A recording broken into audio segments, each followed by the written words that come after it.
Here we go. Okay. Happy Wednesday, everybody. Welcome back to Level Quest, a D&D live play stream set in our chaotic and elemental homebrew world of Illustera.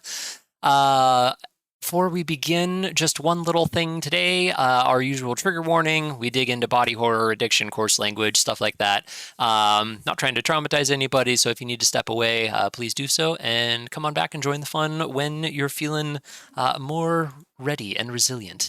I am Corey Keeney, your Dungeon Master, and I'm joined by 5 fantabulous players below who will introduce themselves here before we kick things off. What's up, everybody? It is Dan, aka Embervis. I'm playing Caldre Sage, a half-orc fighter. Caldre is a pretty big half-orc, built his stature, wielding a blacksmith hammer, which I have yet to do in the game. I have dark green skin, a bit of a brown hue, stubble orange beard below a bald head. Last session, I got nothing. I can't remember. Let's go. Hello, my name's Richard. This is my 7th time doing this, I think, and I'm still improving it. I play Dez. He's a 3'3" tall halfling, eloquence bard, if you will, and he spent some time with his fellows at the Herald last time we left off, and he's building his case for oh shoot, what was his name? You guys know him. You guys know who I'm talking about. You don't remember your defendant's name? What kind of attorney Go are next, you? go next, go next. Your Honor, he's innocent. What's his name? I don't know, but he's innocent. Keefe, that's what it was. Yes. There it is. We've gone off the rails here, guys. It's gonna be an interesting Hi, session. I'm Robert. I play Maxwell. He's an aberrant mind sorcerer. He's got a cool black robe with 5 cool stars on it, and he has a penguin pal tucked in his robe that he pulls out whenever he needs to. He's got a nice bushy black mustache I love. And last session, Maxwell got a vision of Unriat first picking up Dawn and then absolutely destroying a creature and making it cry. So. All right, here's Eric playing Orson Turner. He is a monk, old man. He last session, what did we do? Oh, he made a bunch of pottery, worked with his family a whole bunch. Keefe, he found, the session before at the end, we dropped that bombshell, learned that Keefe is a grandson-in-law or great-grandson-in-law. It's hard to keep track of them all. Let's see. Oh, we went to, we helped Dez with his performance. At the inn, we were started throwing fire and having some fun, making some different stuff. It didn't go over all that great, but I thought it was good. Hey everybody, I'm Stefan, playing Theodoric Forrest, our half-elf and paladin. Last session I wasn't here, but from what I was able to watch of the stream and everything like that, Richard definitely did a good job of doing an impersonation of Theo. He, after basically this last level up and everything, he spent a lot of time, in the temple to Droom, trying to reconnect with himself and, accepting, trying to find the acceptance of, his death and what does that mean and where does he go from here? All right. Before we pick up, can I just say one thing? You may.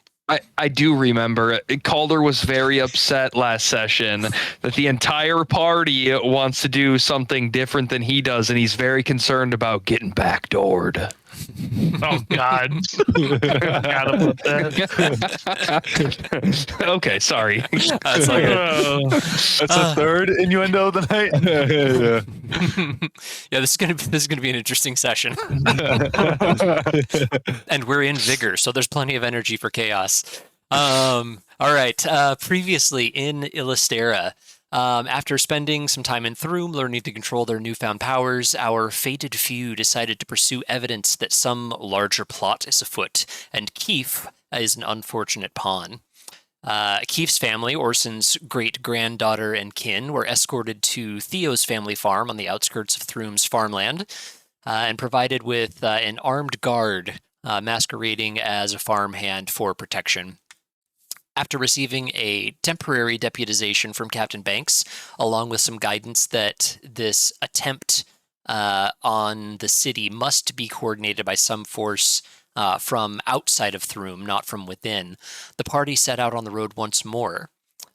Stopping in Caldre, they learned gnolls are hindering reconstruction efforts at a fort near Throom, but with time of the essence and uncertain if the events are related, they continued on toward Vigor, a mining town near the border between Throom and Cardok, where Keefe's contact could possibly be hiding out. Party's kind of grasping at straws right now, searching for clues, seeing what they can find. So that's right where we're going to pick up tonight. Before we jump into that, Stefan, anything you want to address from last session? Any little side conversations you feel like you would have had that we skipped over or anything like that? And we kind of talked about it in chat, but specifically like how the things that was going on with Maxwell and the conversations with Dawn. I mean, because at this point in everything, is it safe to assume that Maxwell would have mentioned that he's been seeing visions of Unriat? Yeah. Okay. And he would, I assume, on the way there, he would just be trying to get to Unriat. I mean, trying to ask Dawn questions through you about Unriat. So you would have gathered the visions like that. So yeah. Okay. Perfect. I apologize if I missed that at the in the recording and everything like that. I remember that. I remember Des had asked, was Unriat mentally sound and everything like that of Dawn. But with any of those revelations and everything, the questions and stuff like that with Maxwell, it's like, has Dawn's opinion changed basically, like relationship wise with Maxwell or anything like that, like with his visions of Unriat and like his past and everything? She doesn't say it explicitly, but you do sense a bit of a softening toward Maxwell, like less of that kind of back of your mind unease. Still there a little bit, like she's not fully on board with whatever's going on with him, but the fact that Unriat may be present in some capacity certainly seems to reassure her. Oh wait, I forgot my notepad.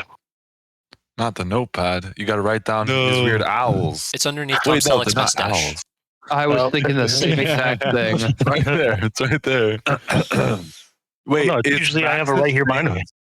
Is Max's things owls, or they can just turn their heads like owls? They can turn their heads like owls. They are not actually owls. Yeah, he named them owls. I've been picturing them as owls this whole time. They're just skeletons from what you described, I believe. They're not quite skeletons. They're Okay. they look quite a bit quite a bit different than skeletons. It's more like a Okay. trying to see if I can describe it without just giving you a picture exactly. They're like, Sorry.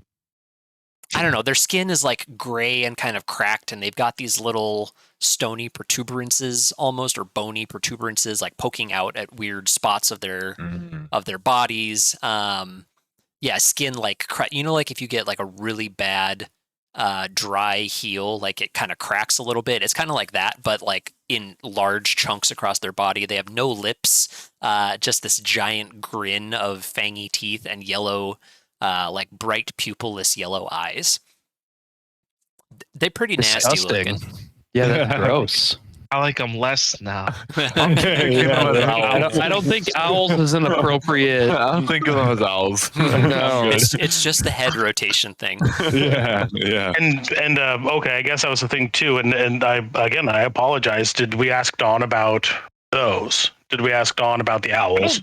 I don't think so. I don't remember. I didn't write that in my notes, so I don't think. I don't think Maxwell has shared a whole lot with us, even as far as what they look like. It's just been more of like, do you see these things? And we're like, what are you talking about? But the actual description, I don't think any of our characters would know that. That's what I was asking again. How much or how little, with all of these conversations and everything like that, would Maxwell have shared at that point?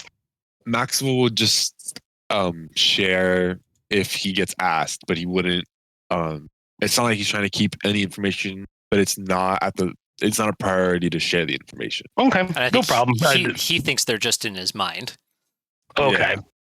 Hey, So- Dungeon Master Corey, can you immerse me with some sounds of the wild? I can. I was Syrinscape. waiting until we kicked up. Got you. I am actually ready to add some noises this time. Got you. And I think with that, I should be okay. And if there's anything else or whatever, I might just message you, Corey, or something like that. If it's something that's like, oh no, I don't want to put a stop to things. But Okay. Yeah. All right, that sounds good. Let me get my. Where is my?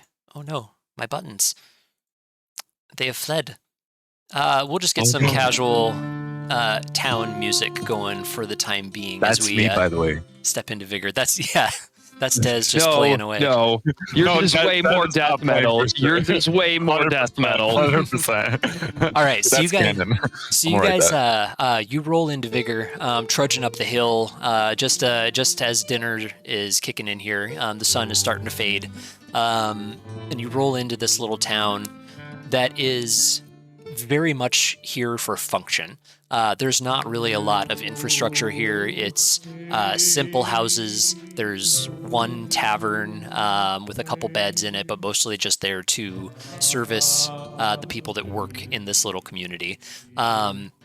There isn't a full wall around this place. There's kind of a sturdy wooden palisade in a few spots that give you channels to come in. This is entirely too loud and distracting me. And there are soldiers here kind of guarding the location, guarding some of the entrances to the town. They don't stop you or anything, but they are clearly here to protect this resource or something from whatever. You are relatively close to the river that cuts through these hills that separates Thrum and Cardok, so that could be part of it. Yes, you come in around supper time. The day's shift is pretty much ending, and people are kind of bustling about, cleaning the day's grime off of their bodies, getting a nice cold drink. Yeah, where are y'all headed here? Is the tavern also an inn? Yes, Or combo, in this town? like Okay. adjacent to. Sure. Yeah. You see a tankard on the sign out in front of it that has what looks like a piece of coal inside inside the mug. And what time of day is it? Sorry. It's like dinner time. You're coming in at the end of a day of travel. Or no, actually, no, that's a lie. Calder's check last session got you in a little bit earlier. So you're arriving like early to mid-afternoon. You've got about a half a day left here. Sweet. So I guess maybe it's a little less busy then. Still people milling about and whatnot.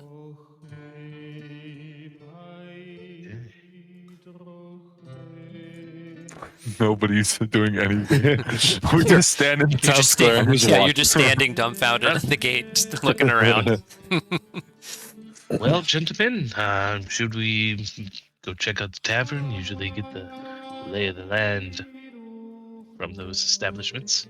Yeah, I can smooth talk the bartender and see what information they're willing to divulge. You can indeed. Sure. As you guys head toward the tavern, the guards kind of give you a curious glance with all your assorted gear, but don't bother you or anything. As you make your way toward the inn, you can see these massive, not cows or bulls or anything, something similar, like huge, shaggy, almost buffaloes, but they have this like kind of scrunchy, old manish kind of face with these enormous horns curling off of them that are being used to tow carts full of miscellaneous ore and rock and things around the town as well. It's a curious sight. I've never seen one of those, and I worked a farm. Have I ever seen one? I was gonna say, do Um, any of us recognize them, or they? Yeah, it's a good question. Yeah, give me a nature check. Have I ever seen one? Or do I have to do a nature check? You Looks like a probably cow. would not Looks- have seen them where you are. Gotcha. Looks just like a cow. Well, that's clearly not a cow, Caldre. I mean, there's specific distinctions that separate this from a cow. Orson, And you've you're seen just blind these to her. used a little bit in your travels a little bit, specifically like kind of through Cardok and farther down into the south. This is an auroch. It's like it's a giant, beefy beast of a creature, typically used as a beast of burden kind of thing. It's like a cow wearing a blanket. It's called an auroch. I mean, you guys never seen these before? Youngins. Auroch, cow, one and the same. One day I want to ride one of those. I am curious if they taste good. I wonder if they have People like. eat them? Do we know if people eat them? They'd probably be kind of tough and gamey. They're muscly things. I feel like there might be a. better workers. Have you ever heard of like a cow riding competition where you have to like stay on the cow for as long as possible? I feel like there's one of these for that. Is it It'd be fun. is it hard to stay on a cow? It's surprisingly hard to stay on a cow, yeah. Is that just because you're It doesn't want you on there. No, it's not because I'm 3 for 3. Des, listen, I feel like you should probably stay away from cows. I don't know if you know this, but sometimes those creatures stampede, and being that you got trampled by people, I think cows might be a little worse for you. Maybe I won't get stampeded again. You know, I died once and I learned my lesson. If we find a cow riding competition, I'm riding a cow. I think I could stay on a long time. Sure. Long time. I used to be the champion back where I'm from. So you're competing with some heavy business. Oh, that does work. Nice. Okay, I can paste a picture link into the chat, and it Whoa. will send the image up. That is not a cow, Caldre. It's a beefy auroch. Have you ever seen a cow with horns, Caldre? That's all Yeah. I'm saying. Yeah, they're called steer. Steer. What the heck? Yeah, is Basically steer? a beast of burden, right, Corey? Yeah, they're huge. But yeah, they're used here. So it looks like they're used here as a beast of burden. And actually, with that, since I can do this now, Maxwell, these are what you're seeing throughout the city. Oh. Whoa. Yeah, not owls. They look like punk metalheads. Like in like, like weird goblin metalheads. Maybe they've been summoned by Dez's death metal. They're attracted to it. They're just fans. Dang it. That's Yeah, right. yeah. Well, since Dez and Maxwell, maybe you guys should try and get some leads while we're here, since such a great idea to come here first. Yeah, sure. Yep. I totally agree with you, Caldre. Such a great idea. That back door, huh? All right, you guys. Yeah. As they do that, as they head off wherever, I'm just gonna Orson, do you mind if we step aside? I could have a word with you really quick. Yeah. Okay. I can handle that after. They could go and then I'll.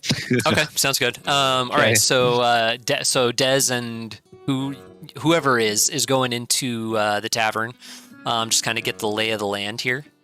You step inside. It is similarly Spartan in here. Definitely function over fashion. The tables and chairs and stools are all very simply made. And let me see with your. Who are you? You are Dez. Yeah, That's me. yeah. It's it all looks just very, very minimalistic. Yeah, a gruff-looking dwarf behind the bar is just kind of hanging out and serving drinks to the few patrons that are in here. I don't believe it. Hello, to the bartender. Hey, can I have a word with you for a minute? As long as it's right here. Sure. And he's a dwarf? He's a dwarf. Sweet, so my neck isn't hurting. I rub my neck a bit, and then I'm looking at this dwarf. I had some questions. Have you ever heard of a tourist? A tourist. Yeah, I'm a tourist. I have a bunch of friends with me. We're vacationing down here. We were wondering if there was any good spots in this fine place you call home. You come to the wrong place, lad. This here's a working town. Unless what you're looking to see is mines and holes and hills. Yeah, that's a sight to see, right? So Decent. might as well see it. Decent views in the valley out past the wall, but Well, we're not really trying to look for views. We're not aesthetics. We love the soul of places and how they function. We're really zen like that. I'm just nodding my head furiously, like fiercely, actually. Sorry.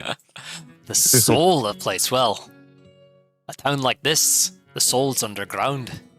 You seem to me like someone who likes having a sky over their head.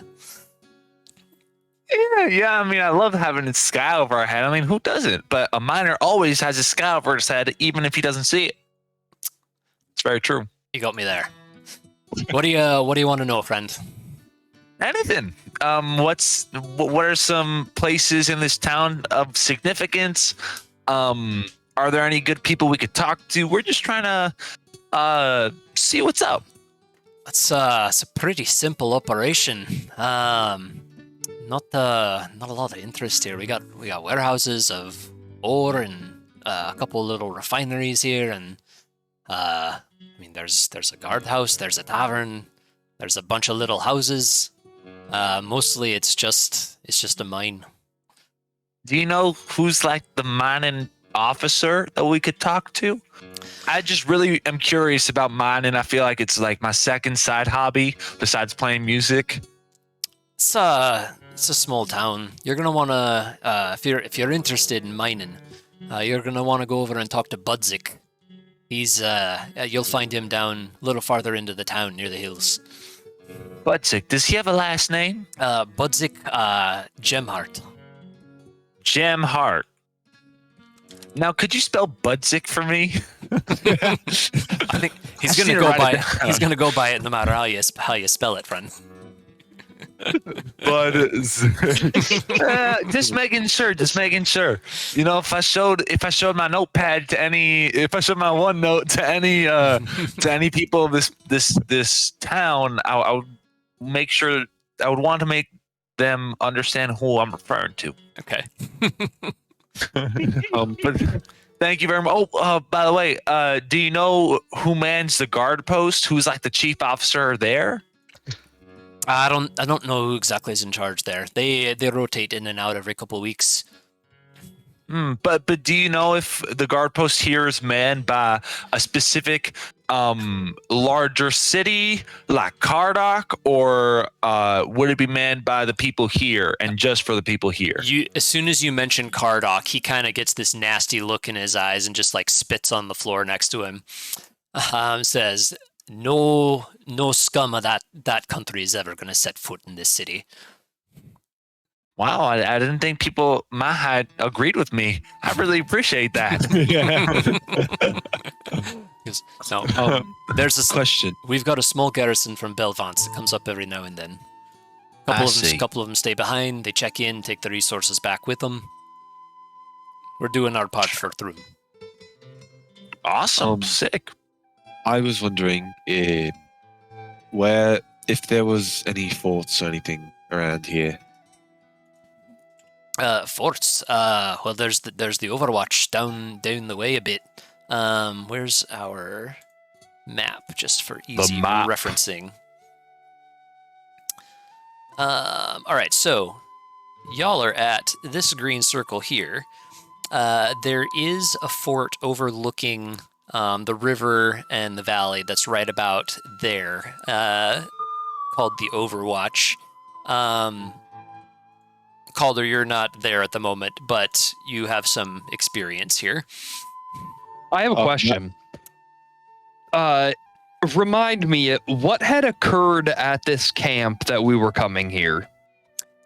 This was Captain Banks sent you down this way as a possible location that whoever Keefe's contact is, where he might be. It's a spot of some civilization near-ish the ruins of Feudgard. But there hasn't been an attack here or anything. Correct. Yeah, you were specifically out just trying to find this one guy and where he might have been, where he might be going. Chasing ghosts instead of leads. We also got a tip for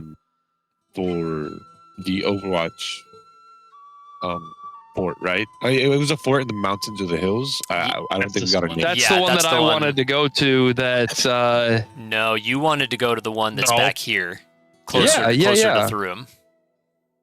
Yeah, that was a different one. There's another fort down here to the right of where you are right now. And then there's one next to Trestle, or no? Or is that the one next to Trestle? Because I put that in my note. That's the one nearest Trestle. Trestle's, where is it on here? You're frozen, Corey. Oh, god damn it. No.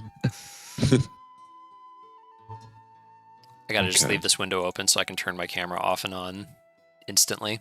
I'll fix that driver one of these days. No, so Overwatch is near-ish Trestle. It's about probably 2 days or so from where you're at right now to the east. Okay. But we wanted to search the specific area first and then go to that. Because it's like the closest. It's like the closest civilization to the roots. That's right. Yeah, and she mentioned that she knows Cardok has a fort somewhere in the hills across the river. She wasn't sure exactly where it is. That's right. So he could be there. And she thinks that's right. She thought the attack must certainly be coming from Cardok. I recall. Okay. Okay. Can I go ahead with Orson here for a second? Yep. Anything else you guys want to gather from this fella inside? Do you want to secure rooms or anything, or? I wanted to say, hey, by the way, what's your name? I didn't think I catch your name. You didn't ask. No, it's Jurg. Jurg. Nice name. Do you have a last name, Jurg? Just Jurg. Just Jurg. I respect the man that's just his first name. Well, it's nice to know that someone. It's nice to know that someone supports Thrum as I do. Hail Thrum! I almost went no. Jurg's my last name. Just is my first name. Terrible joke. Does he respond? Not canon. Does he respond? That's canon. It's canon. I'm writing that down. Just Jurg. Does he say it? Corey's writing it down. He's adding it to his notes. No, but did he respond when I said "Hail Thrum"? Sorry, I was thinking about whether or not I even wanted to share that joke or not. I didn't even hear what you said. I said "Hail Thrum," and then he gets he raises his glass and goes, "Aye, to Thrum," and everybody in the room goes, "To Thrum," and everybody drinks for a second. Insta check on everyone in this room. Anybody seem like a traitor? Interesting. Go for it. 11. No, it seems they seem like locals. Like these are probably off-shift workers right now. Nobody really stands out here at the moment. Well, I'm gonna see you later. All right. Toodles. Buy something next time. Oh, I'm sorry. I meant to give you a silver piece for all your trouble. Thank you. Appreciate your patronage.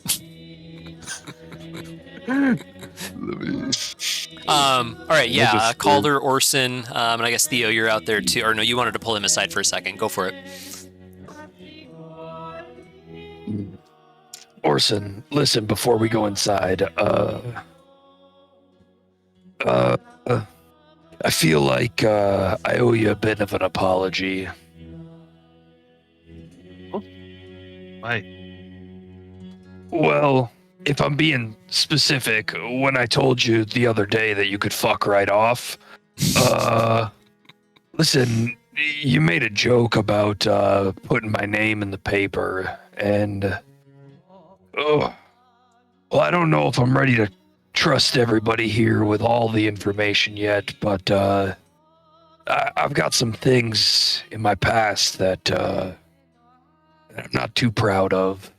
Some things that I'm hiding from, so to speak. And I guess when you made that joke, it kind of struck a nerve with me. I just wanted to apologize to you because I know whatever's going on, all of us waking up in that cave naked together.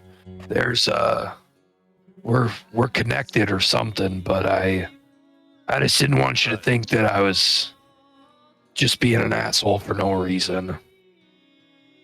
Well, sometimes you just worry about that back door too much, young man. Well,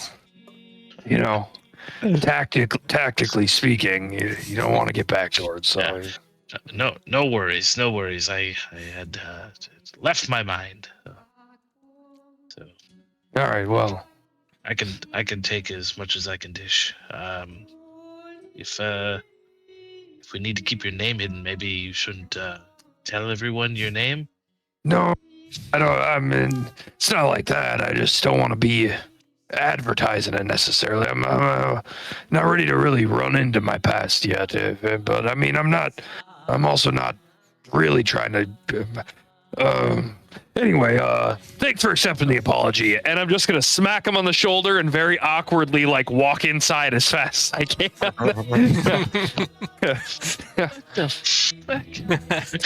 Do I see Caldre walking in? Yeah, you guys are probably walking out at about the same time, and you run into each other at the door. Hey, Caldre. Oh, sorry. I was gonna say he probably pushes it in a little bit and almost throws you back a little bit. Whoa, Caldre, relax, man. Watch where you open your doors, man. Yeah.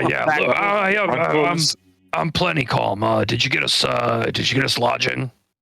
Oh no, I forgot about that, but I'm sure JJ could hook us up. What are we here for? You forgot about it. I swear it is. sorry. I wonder. Well, did you get any info? Did you tell him that we came from Thrum? Yeah. Seems like a simple little mining town.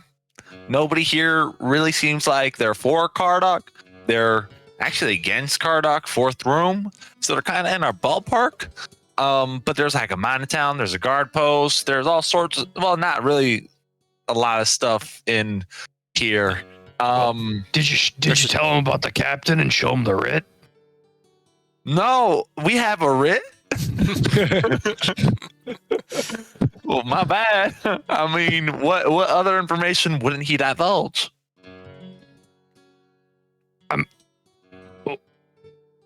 Des, you're kind of confusing me here. Did you tell him what we're here to do or not? Look, let's just say I took some inspiration from Lieutenant Allhan, and I'm not trying to divulge the fact that we're on an important mission. We're talking about this out loud in the bar, right? Yeah, at the front door of the bar. It's a really important mission, and I don't want to say anything about it, okay? Des, sometimes transparency's the best way. I mean, well, it doesn't seem like anybody in this tavern can help us with information about this meeting. well, what did you tell him? I just asked JJ.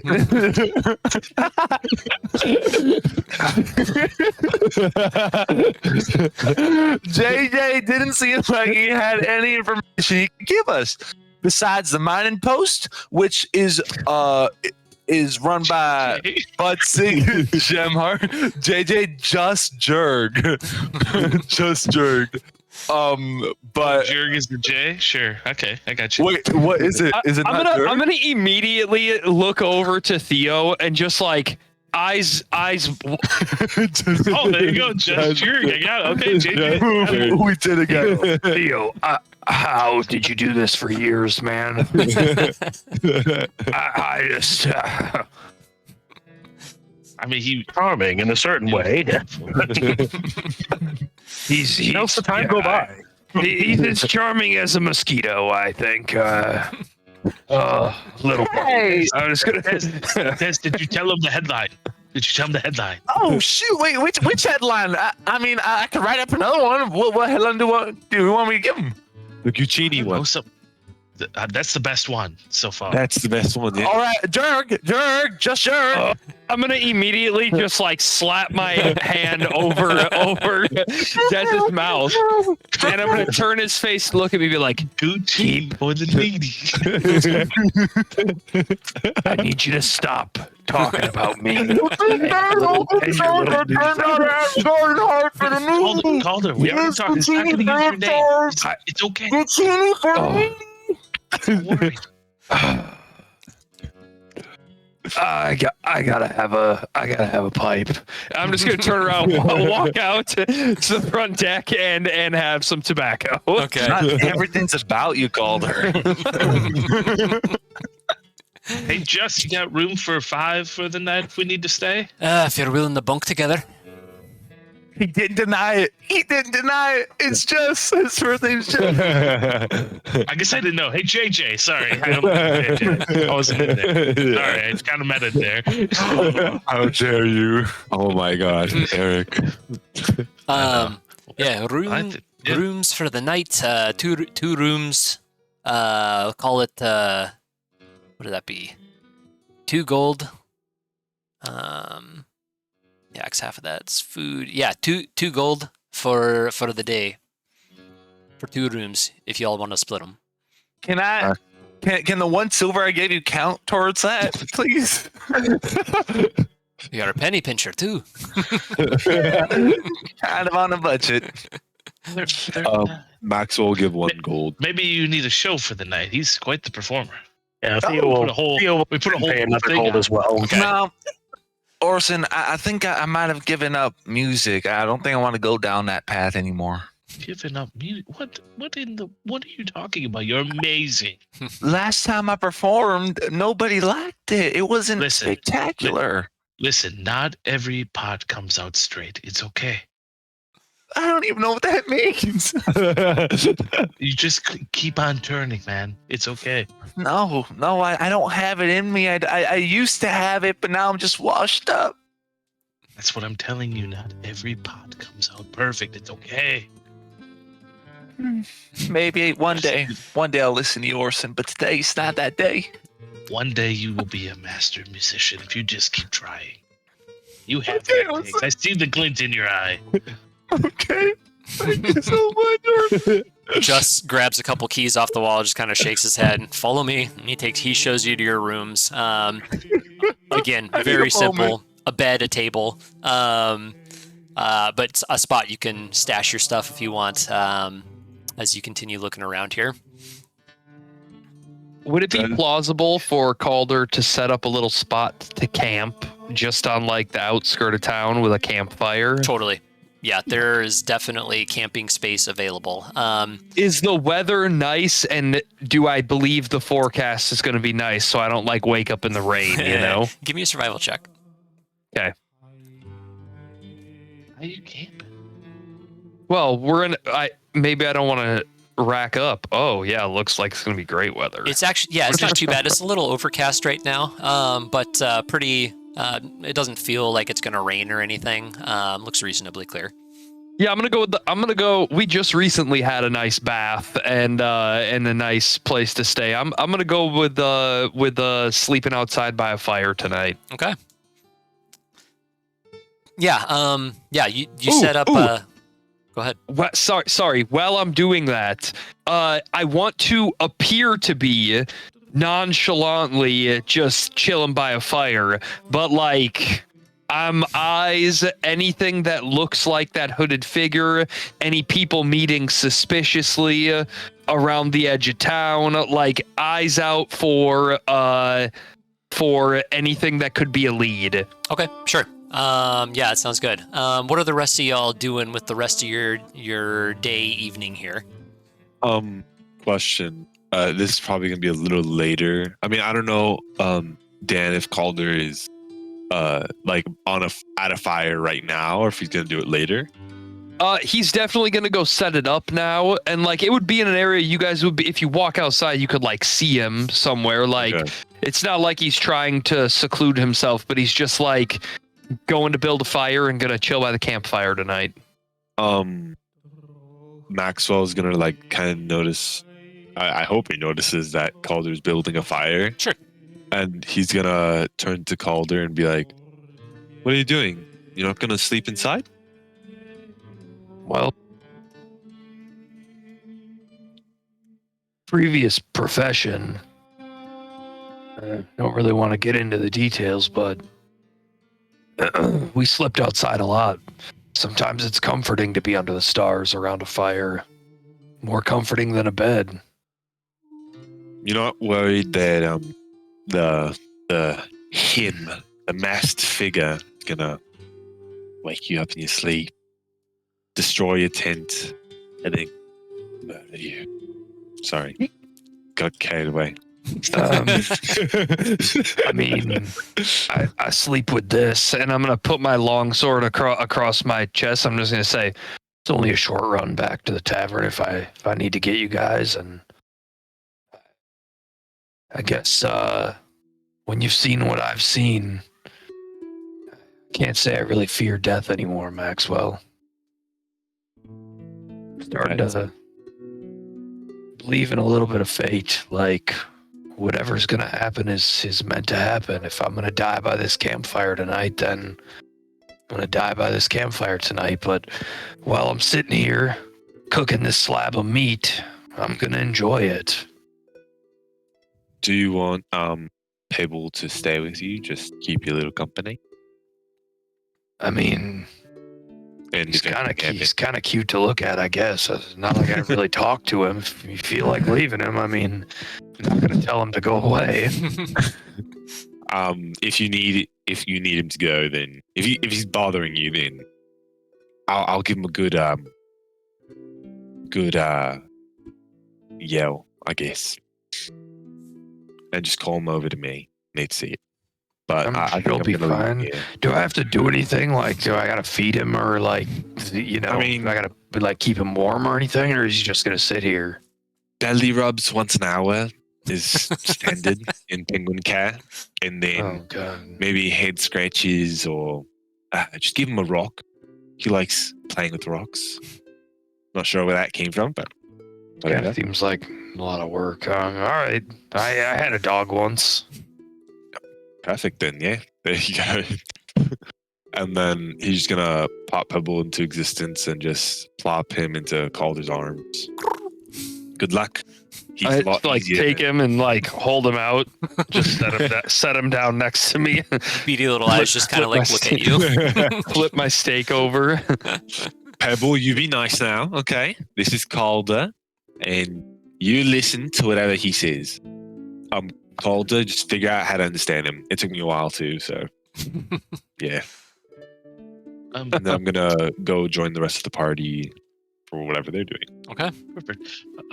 Gentlemen, since it's still relatively early, It's like mid-afternoon. Yeah. should we go find maybe the guard, the garrison? We could let them know that we're here with, something to do. Maybe they've seen suspicious people. They'd probably be the ones to ask. Sure, I think that's a great distraction. As I whip it to you. Actively doing something. Yeah, I mean, I think we have time. It's still early. Just got it. What else? Des isn't gonna play, unfortunately. Des, I'm gonna make you a new pot, and you put all the money in it. We put it down in front of you when you play. People, Oh, yeah, that would be such a great gift, but I don't think I would ever use it, Orson. I'm sorry. One bad concert, he throws in the towel. it wasn't even bad. It wasn't even bad. It wasn't great. That's it. Not every pot can be great. All right. Sometimes you just got to start over. That's the best part. Play. You just break it apart and you re-wet it and you remold it and you just keep going. It's okay. All right, Orson. All right. Yeah. It's worse. Des is in the break it apart phase right now. Sometimes worse than my great grandchildren. My God. Do you have stage fright? All right, come on, 39. Let's be on our way. Yo, Caldre. You're cooking a steak. We're gonna go talk to the guard. You coming with? I think I'll just stay here, keep my eyes open. All right. Des, Maxwell brought up an interesting thing. Do you have stage fright? Do you even know what stage fright is? No, I don't believe I have stage fright. I mean, I know you tall folk have this thing called stage fright and anxiety, but I just don't. Are you emotional because you're short? That's very No. contrast between you Being and short has nothing to do with my I'm so confused. I'm offended, really. Just messing with you, buddy. Theo. Yeah, check, sure. huh? I don't think an offensive joke is messing with somebody, but okay. If you want to mess with the wrong crowd, you can mess with the wrong crowd. I'll show you what's up. But no, I don't think I have stage fright. I think I feel very grounded because I can see the ground. lot closer to the ground. So I think it helps to stay here on planet Illustera. So yeah, Planet. Your guess is as good as mine. I just thought the word plant and just added an E to it. That's all I did. Makings of a good headline right there. Oh my god! Headlines. I need to make a whole thing for Philanthropist headlines. Gives Guccini to the needy on the planet. On the plan ET.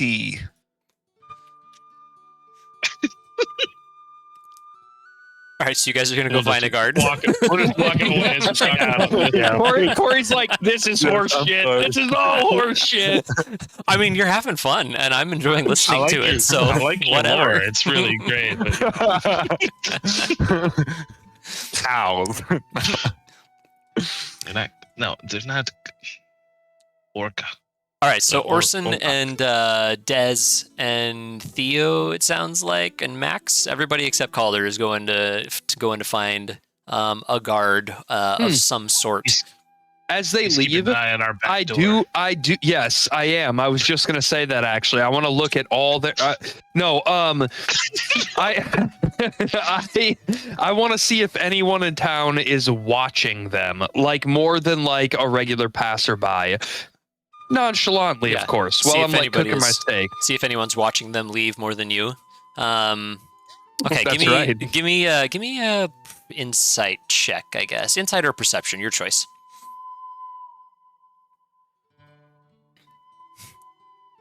Ooh. 17. All right.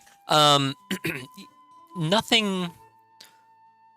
No one is like focused on them at all. People are definitely watching this dragon mask walk by and this like huge, shiningly armored half elf, and like y'all stand out like a sore thumb. But nobody seems shifty about it. Just people passing by, like as they walk by, you get like glances and eyes follow, and then they go back to their business. And but people are very aware of you. All Des, right. you know what might help is if you start doing flips while you perform. I can teach you. We want to try? I think I'm not in the performing mood. As But I late. could do a flip over you. Look, Orson, I just think I need a distraction, okay? I try to say it nicely, all right? Orson's gonna do it. I try. Start doing backflips, just trying to Just distract through the Des. town. All right. All right. You take a few tearful steps down the way and come to the building where it seems a lot of the more armored folk are kind of milling about. In addition to the ones that are stationed near the exteriors.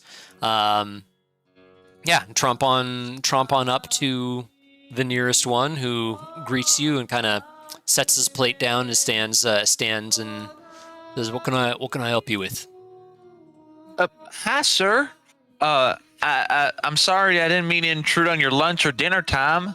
Rest assured, you could eat while we're talking. I don't mind. I That's- don't take that offensively. It's not a problem at all. You seem like you're here for something in particular. Not the usual Yeah. types we see around Vigor. Yeah, we're tourists.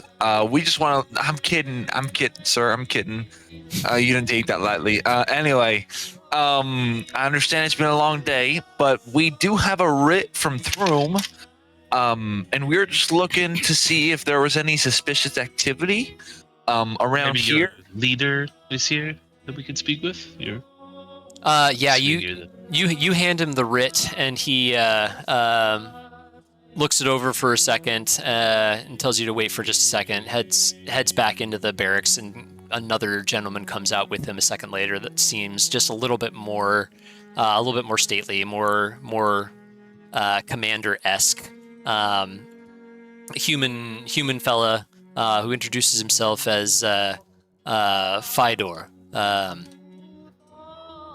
I don't know what my rank is. We're gonna go with Sergeant. Yeah. Hello, Sergeant Fidor. Is that right? Fidor, yeah. I don't mean to be lectured by a sergeant like you, but would you care to spell sergeant for me? What? I don't know how to spell sergeant. Sergeant is a hell of a Okay. word. There we go. It is. Oh, Fidor with a Y. That's a nice clarification. Thank you, Sergeant Fidor. My buddy here, Orson and I, and Theo. Sorry, Theo, I didn't mean to neglect your presence. And Maxwell, I'm so sorry. How did I not see you all? Oh God. We're joined by another one. He's the one over there. Do we see Caldre? Yeah, he's within view. I point towards Caldre. Wait, We're on. Hi, Caldre. I'm gonna look down to the penguin and just be like, I don't know how I'm gonna do this.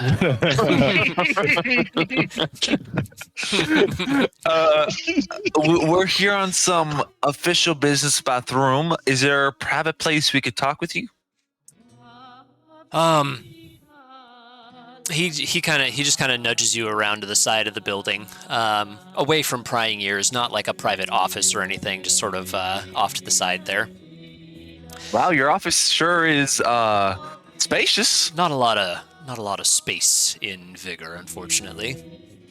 Well, to cut to the chase, we had this writ from oh shoot. Who did we get the writ from? Captain. From Captain For Banks. a reporter, you're really bad with names. Captain Banks. Captain Banks. From Captain Banks. Oh, that's right. I have Captain Banks here. There we go. I saw, From yeah, Captain. investigating some official matter on behalf of Throom. I'm happy to help however I can. We were just wondering if you have any reports of any suspicious activity, maybe here in Vigor or in surrounding areas. It could be related to gnolls, or it could be related to more secretive matters. Gosh, nothing too terribly out of the ordinary here. We haven't run into gnolls too much. There are orcs that live in the hills, closer to the river and the mountains. We don't see too many of them right around here, but they are out there. Something we're constantly on watch against. But other suspicious activity, nothing terribly crazy. Have you heard any talks of people coming from the ruins and all the food guard? From the ruins? No. I mean, there are a few weirdos that live out in some of the old abandoned mines in the hills here. Loner sorts, but I think you're just as likely to run into a bear or an orc in some of those tunnels as you are some sane individual. We get occasional folks who pass through here, but nothing terribly untoward or unusual, unless there's something in particular you're worried about. I look towards the party.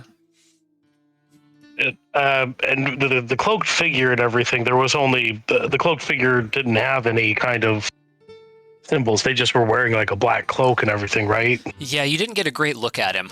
It was night. It was raining. Yeah, they had like a big, heavy, kind of waterproof cloak with the cowl pulled up over their head.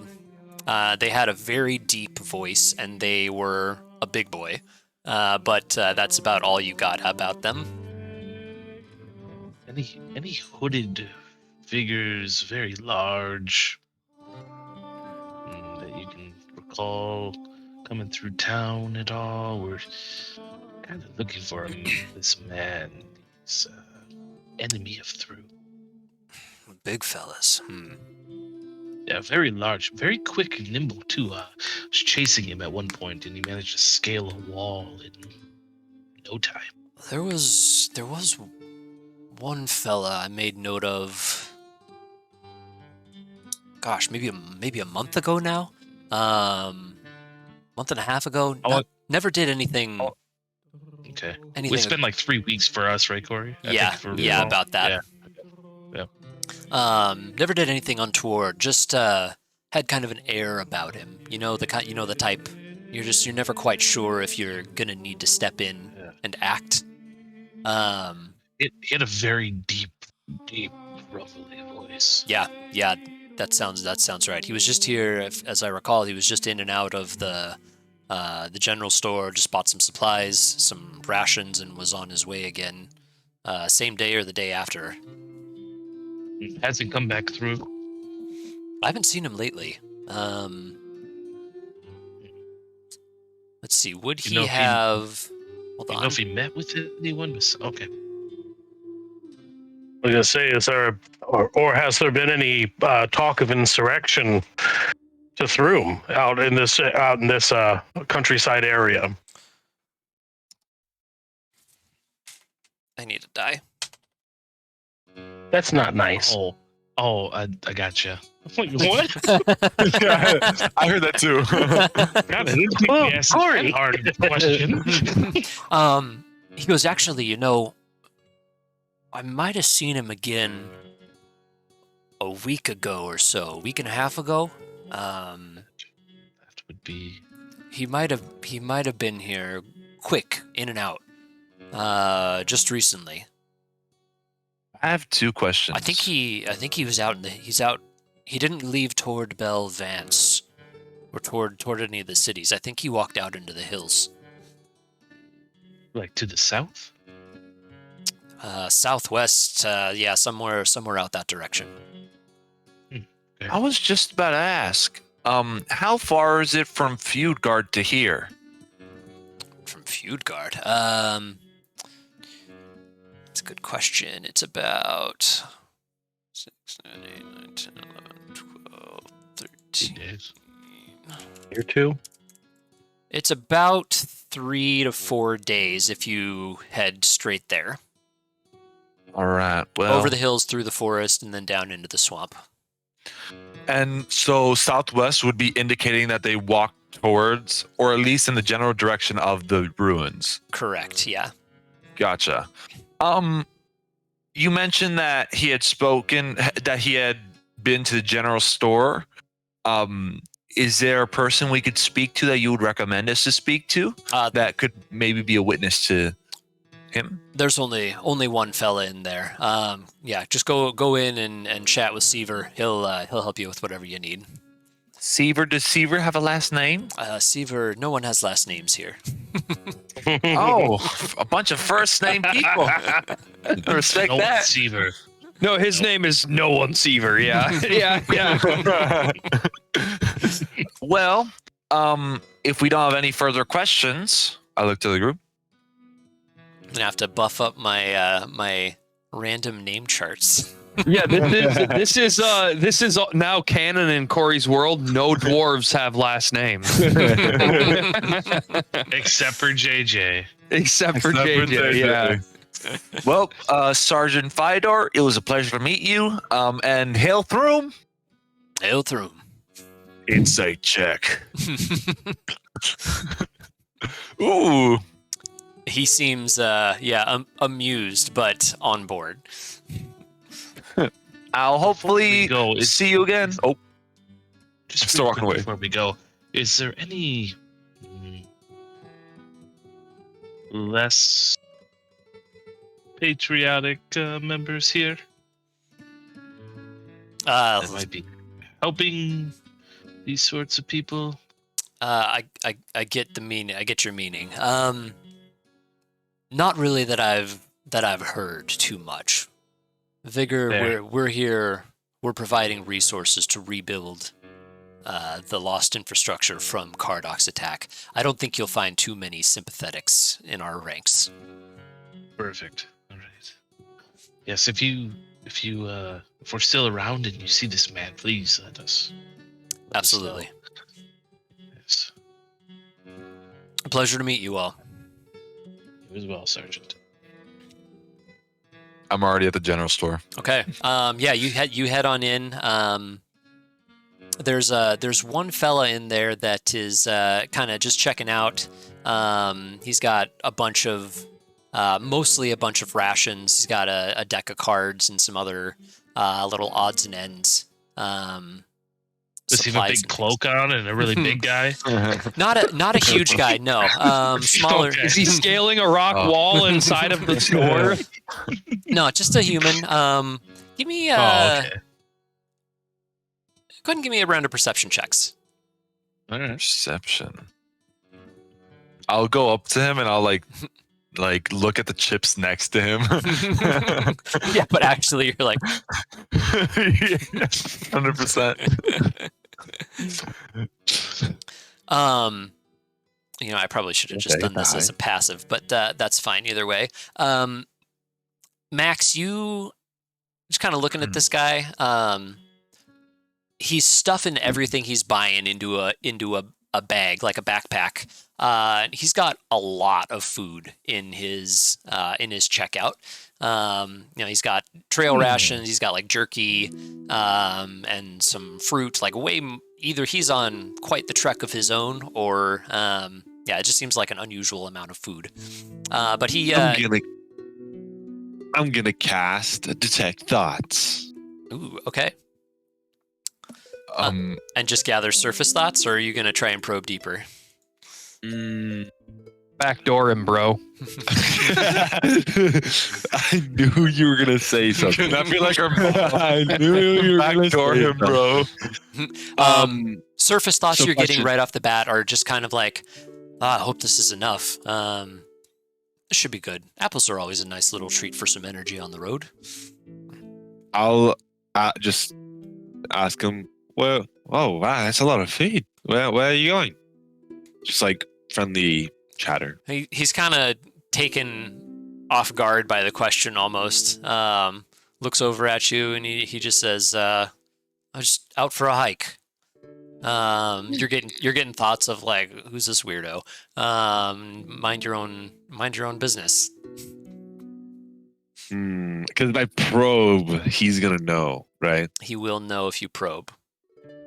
Well, you got Does he know- nifty. Does he Sorry. know after the spell or before the spell? Or when I do it? He knows when you do it.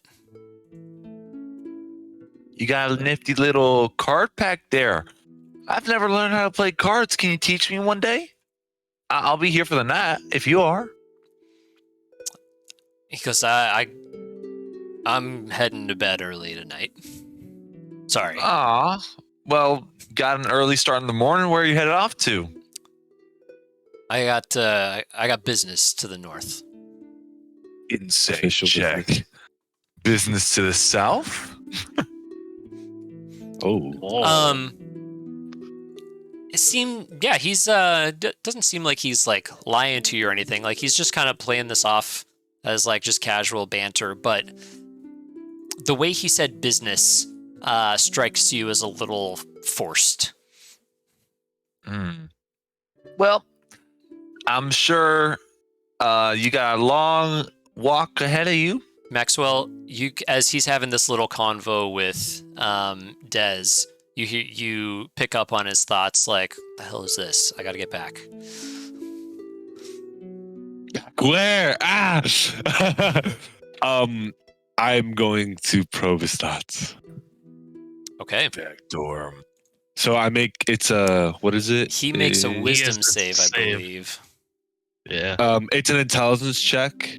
Oh no, to get out of it. Like wait, to stop. Okay. He does save, yeah, I think. See, either way, the target knows your problem needs mine unless you shift your attention to another dot. Okay. Yeah, wisdom save Okay. against my DC 13. Ooh. What happens if he passes? Does your spell end? My spell ends, and he knows that I tried to probe his mind. Okay.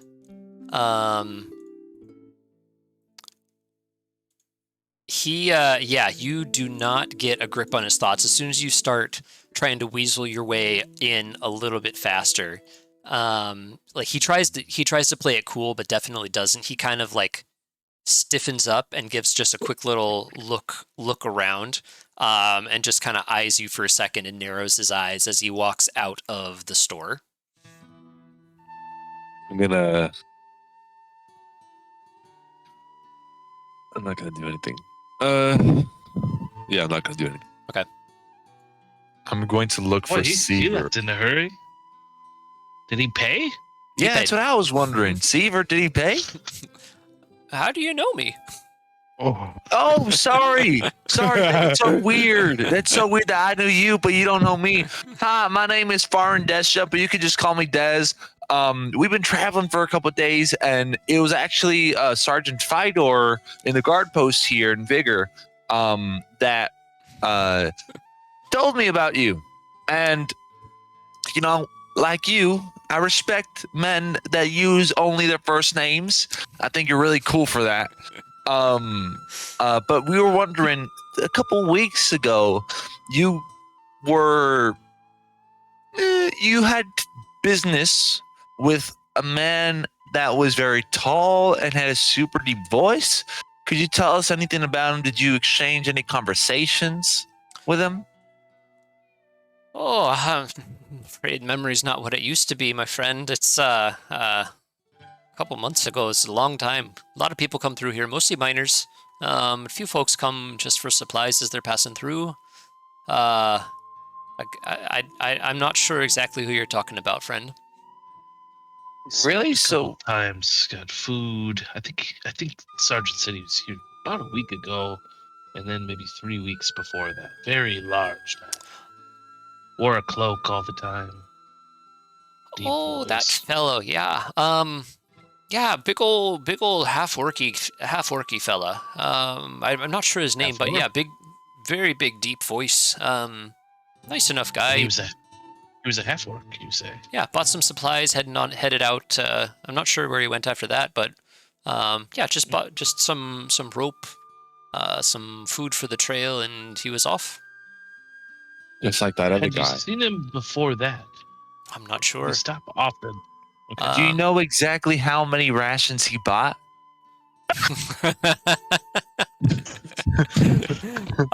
No, I'm afraid I don't. I couldn't tell you, friend. You don't keep receipts? You can't just pull up receipts from 3 weeks ago? Oh, I suppose I could. Oh, I could tell you how many I sold that day. well, that'd be a great start. It's okay, sir. It's No. Let Seaver work. Oh my god. Okay. I'm so sorry, Corey. No, it's okay. David does. We're gonna. Oh, you know what? I think I gotta refresh my page. It's not letting me roll. How about the man that just left in a huff? Do you know him, or is he just a passer through? I haven't seen him before. Well, maybe that's your memory. Now, which day was it that we're checking on here? Oh God! Can you check the whole week? The whole Just the last time he was here. The last time he was. Would you remember the exact day? No. You know what, Seaver? I'll save you the trouble. Thank you very much, Seaver. I really appreciate it. That was so funny.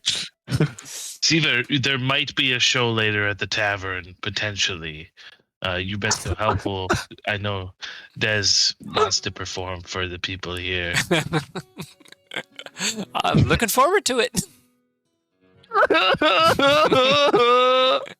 Des goes have running any- out of the store. Do you have any clay? Do you have like a pound of clay that I could have? or buy? Clay. I don't think he's gonna have the right kind of clay for you to be potting here. Well, maybe not traditional potting. No, I don't think he has This clay. is a mining town. There's no clay. That's There- such a good one. Well, Is that different? I'm thinking like commercially available. Sure, we'll say you can. Yeah, you can find some clay. Thanks. Just want a pound of clay. You buy a pound of clay. Let's call it, I don't know, 3 silver. Oh, that's my such a God. classic. That's such a classic DM line. You buy a pound of clay. You climb the rock wall. You. I thought in a mining town, the clay would be a lot more affordable, especially this drive. Is that a lot? Here's your. I don't. I think it'd be like. I think it'd be like 5 Dime a copper, dozen. but They're all penny pinchers. the guy Corey. walks outside and like grabs a flop of mud and hands it to me. That'll be 3 silver. This is wrapped nice, though. I'm sure he put it in a nice piece of paper. Oh, Definitely, yeah. It has instructions on how to bake on the inside. How to bake. Guys, I have to ask, what are we doing right now? I'm following you guys around. I know. I like to think like We're shopping. We're having a good time. Yeah. the clay definitely has like a thank you for buying from the from like Seavers, like general Seavers merchant. General goods, yeah. Yeah. I'm having a steak with a penguin right now. Did Caldre happen to clock where that guy went that huffed out of here? Were you paying You're attention, you're Caldre? watching the party, so you would have seen them go into the store and seen this guy come out. Nothing. Let's see. Where would he be going? He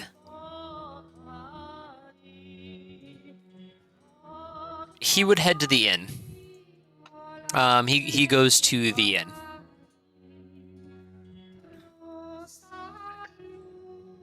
Well, we're not. I mean, at least we found, or heard something of this man. It seems orc. We learned that he's half orc. He's been here a couple times. And he left to the southwest. Yeah, I just want to let you. Sorry, go ahead. if I recall, southwest is towards the Feudgard ruins. So, I mean, if he hasn't passed through, I mean, he has passed through again. So I'm not really sure exactly where he's at right now. But he must have been there. So maybe it's worth to go and check out the aqueduct where he went. Check out the surrounding area. There must have been a reason why he's trying to escape through that. Yeah, that's why we should go. I don't know. Bounce around the mountains. That's think the we issue. need More It's very evidence difficult. before Need to help we try to. Keefe. Oh yeah, Keefe is on a time limit. That's right. Oh God, I should get back to this case. So you've got about 5 weeks ish before your time Yeah. limit is up here. It'll take you 5-6 days or so to get back to Thrum for where you're at right now. So you've got plenty of time to dink around. 4 Gotcha. weeks. It's- I just want to say that I am on like eggshells right now as you're describing this guy as a big half orc with a deep voice. Am I gonna see myself? Who knows? My I don't have scars on my body from when I died. Did I really die? Arrest this man right now. I'm freaking out right Keep now. mind fucking yourself. Throw him into I wouldn't put it past you, Corey. You got me freaking out right now. How common are half orcs in this area? They're not terribly common as a whole. Where are we at? Maybe. Oh, I don't know how to math. 1 in 50, 1 in 80, something like that. Okay, so not terribly rare, but Yeah, they're out but there. still, yep. I mean, it's not unusual to see one. Yeah, I mean, we travel with one, but I was just curious. yeah, to see others. Yeah. On our way out, I'm Room, just whatever. sorry. On No. our way out, I'm gonna just telepathically tell Calder, watch out for this guy. He was suspicious, buying a bunch of food for a quote unquote hike. And I'm just gonna like describe him physically. Sure. Yeah, Calder, definitely the guy you watched come out and go into the inn. Okay, I will watch the edge of town to see if he leaves the inn and departs in a certain direction. Okay. And if he does, I will. I'm gonna tell Pebble to return to Maxwell and let him know, and then I'm gonna follow him. What are the rest of y'all doing at the moment? Well, I don't know what else to check on, guys. Yeah, I feel like we pretty much mined out this whole town. I mean, Don't they, tell Caldre, but maybe we should have checked on the knolls. Well, that would have been a good thing. um, But they don't get much gnolls here, so That's I think we're true. good. It could have been sent. Talking about the ones at the back door. Oh. Yeah, Wow. it was. But there's always the other town, mining town close by, or fort that the captain told us about. But I Overwatch, don't think yeah. he'd go that way. He didn't go that way. He left the other way wouldn't. towards whatever. I feel like he must be camping. Maybe he's going in and out. But why would he stay by the room? What time of day is it again? I apologize. As you guys have been walking around, making contacts and chatting with people, we'll say it's about dinner time right now. Okay. Well, Go ahead. oh, sorry, Theo. I think it's notable that he's staying off of main roads. He's just in the middle of these hills in a mining town, and that's where he decided to pick up supplies. So he is trying to be hidden from, I feel like, Thrum. So it's definitely a force from Cardok, and we heard about something across the river, like a fort or some of that, something of that nature. That we should maybe check out, but I feel like going to Feud Guard is probably our best bet, or maybe going to the fort and then Feud Guard is the best bet. I have no clue.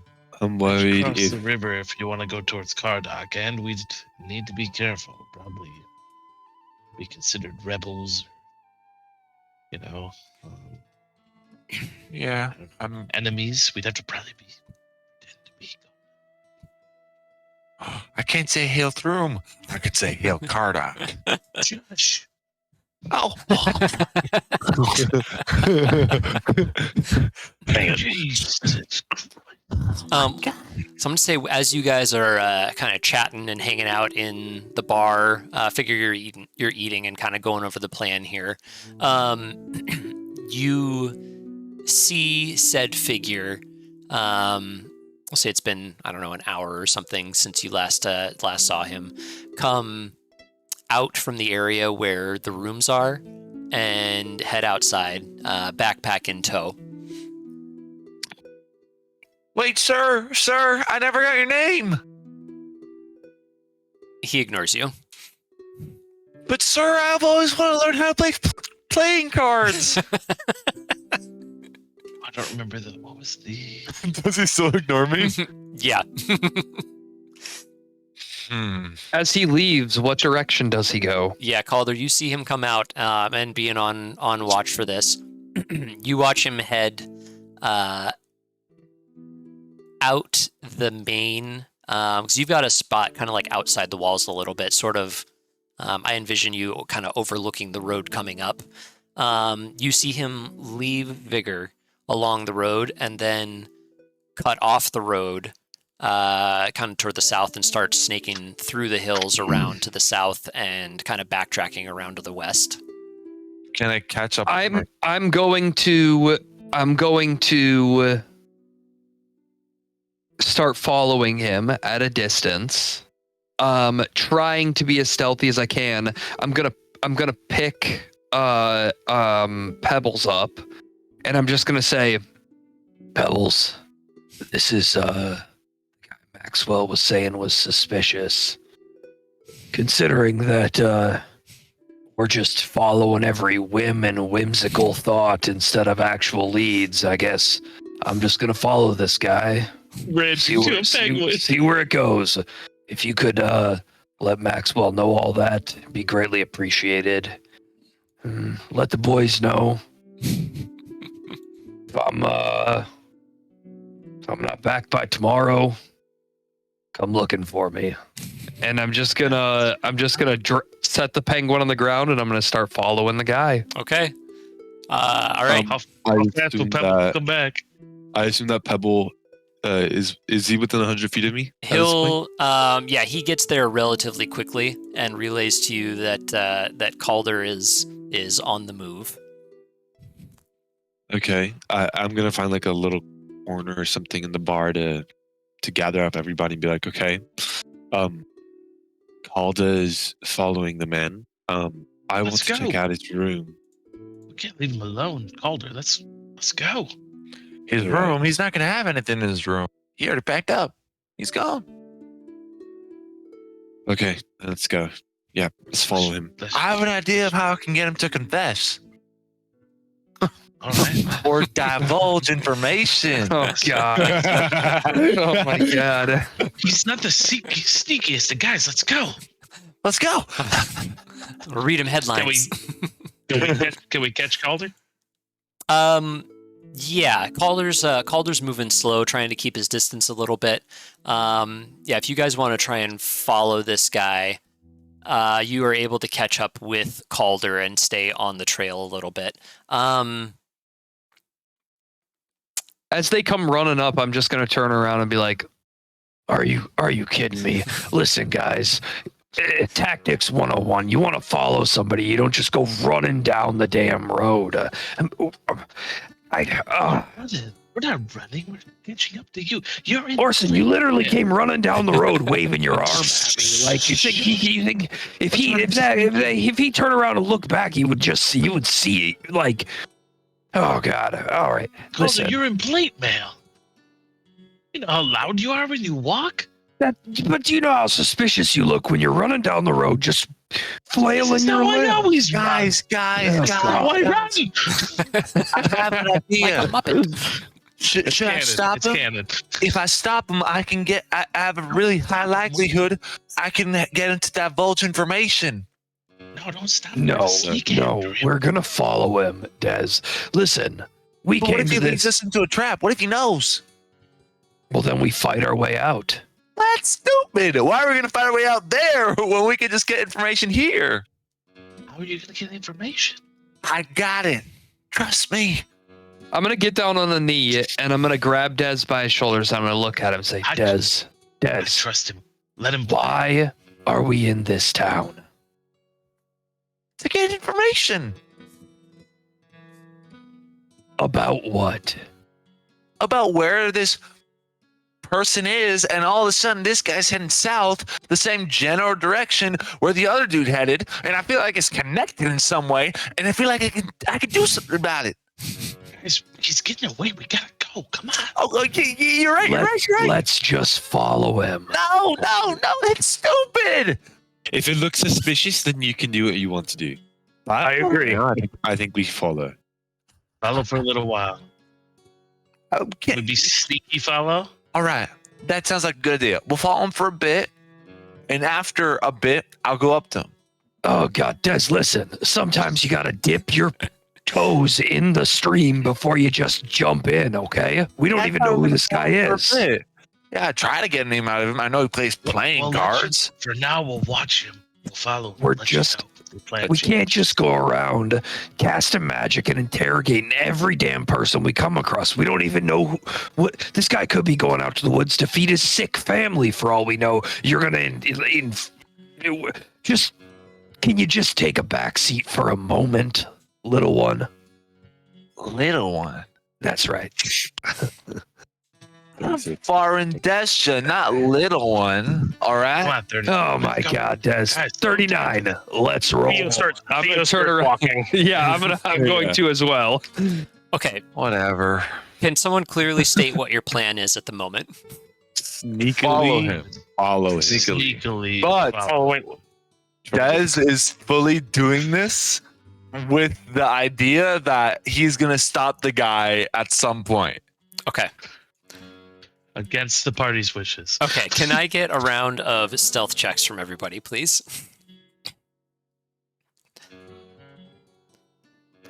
Hey, 20. natural Damn. 20. Dang. Okay. Pretty stealthy. Dan, yours should be with disadvantage. Go ahead and roll that again.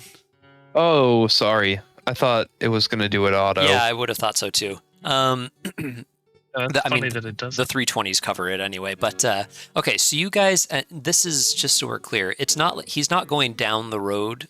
Oh nope, I don't want He's to through the, box. going Go through away. the woods, right? Let me erase that. I just want a line. Actually, what I want is that's probably fine.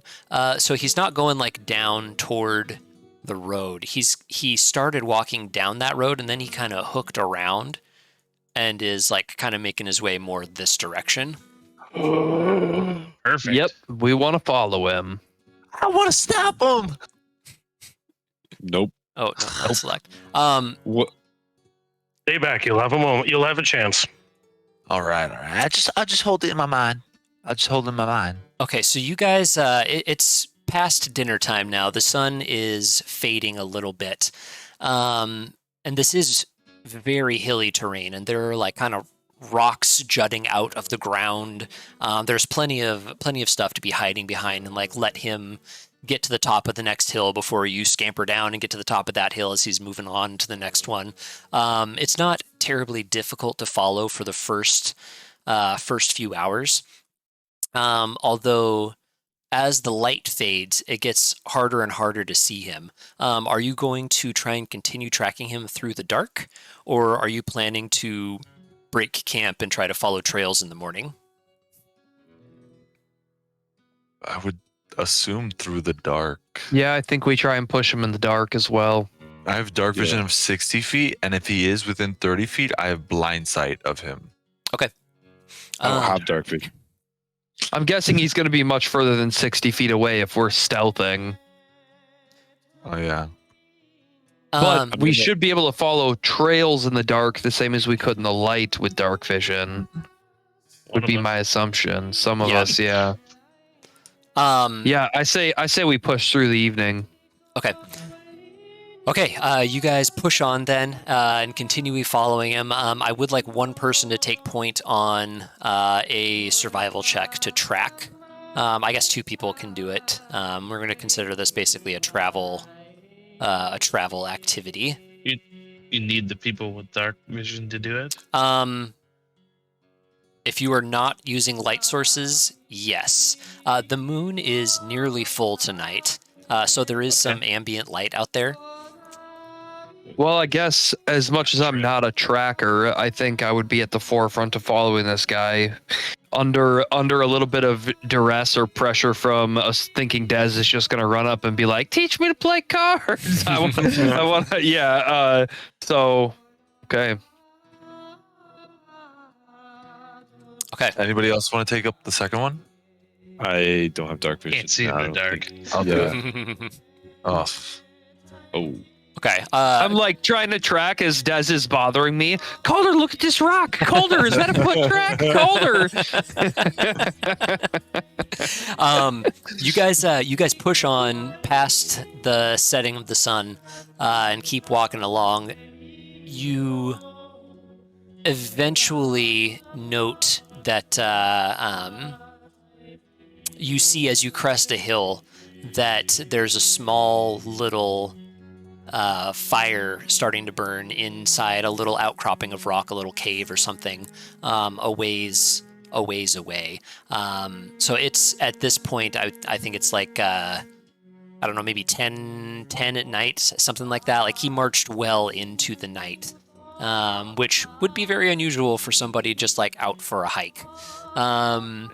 Yeah, so you can see him like kind of in a down in a little valley in a little cavey area. You guys have eyes on where he's at. He does not seem to have noticed you in your pursuit here. All right. If you're alone, I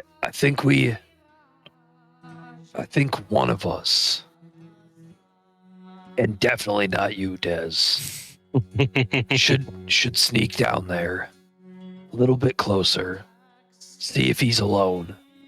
If he is, I think we just watch him through the night. We take turns watching him. Des never watches him alone. And Well, I have And- perfectly good shh, eyesight. keep your voice down. Listen. And then tomorrow morning we wake up and we continue to follow him. It's obvious he didn't bring all this food out here for himself. This is strange behavior to be hiking out here. Here's the other thing, right? This is a dangerous part of the world, and there's a lot of things going on. If he's marching around out here alone, he might be capable of handling himself. Could be something to worry about. So I think we keep our distance tonight. We got to see who he's meeting up with. He might be meeting up with that other hooded figure for all we know. I think that is where it's going. Des, you say you have a way for him to make sure that he tells us exactly what we. Yeah. Do you really? He will tell us where he's going, who Yeah. he's meeting. It doesn't have 100% success rate, but it's pretty close. How close? You're very. It could be it ranges. I mean, it's a spell, so it's not guaranteed, but I can influence a spell, so it's a lot. It can be a bit easier for me to divulge information from him. What does everyone think? Is it safer to just get him now while he's alone, or That's what I'm they have thinking. lead us in and have extra people to fight? I mean, listen, you're assuming that you know the whole situation. We might get down there, and then this little one here starts infiltrating his mind, and then 10 people could walk in on us. I mean, we have no idea what we're up against. How do we know people aren't meeting him here, or the cloaked figure isn't meeting him here? I mean, there's nothing wrong with understanding the stream before we jump in it. Exactly. All right. I'm not a tactician. Okay. So Sure. you guys watch him for the night in rotating shifts. He remains where he's at, and I want to be clear, it's not like he's in like a big cave or something. He's in like a little outcropping. Sure, just some. Yeah. I'm just gonna, like, as we're sitting here and I can see the frustration on Dez's face. So Theo, can you back me up here? I'm watching Des. Don't worry. as he says that, I'm just gonna look over to Dez, kind of crack a smile and wink at him. That's weird. That's so weird. I'd like to think throughout the watch, like I would wake up Caldre and say, "I told you so," as he's still there, like pointing that the guy's still in his campfire. Is he still there alone? He I'm is- assuming. Okay. He is still Did he go there to sleep? alone. Yeah, he hunkers down for the night, and you guys awaken in the morning. And keeping an eye on him, he continues or packs up his little camp and continues on his journey. We should have robbed him while he was sleeping. We should have took all his stuff. Missed opportunity. Yeah, it would have been interesting to see if he would have went back to town for more supplies or would have kept going. You're okay with stealing from a man, but not. No, stabbing. Calder didn't say that. Dan said that. Not Calder, Dan. Oh, okay. Yeah. Anyway, sorry. Continue, Corey. I apologize. All right, so he Stevie, takes off the Yeah. next day. As this is one pursuit, I'm going to use your same roles for simplicity's sake. all right. And starts carrying on again through. There's a rock. It's a morning. trail. Oh God. About mid-morning or so, the clouds as you woke up were a little thicker, a little darker, and mid-morning, maybe 9 or 10 or so, you start. It's not rain, but there's this kind of oppressiveness to the clouds above you, and you can feel the wind starting to whip your hair a bit. As you're marching along, and he's like a half a hill ahead of you or whatever, you start to see these little orangish streaks starting to cut through the clouds above, just a little bit here and there. They Orangish streaks. Now, God. being that Illustera is very elementally chaotic, are these streaks of sun, or is this about to start like rain and fire upon us? it's pretty thick cloudage for sun to be present. And God. as you literally as you have that thought, you see the orange streaks kind of flash and start to burn through a little bit brighter. And yeah, this little rain of orange and reddish droplets start to drop from the sky. You can see the fellow in front of you take off running as one of them strikes him on the shoulder, and he winces down to the side, and they start coming down all around you guys.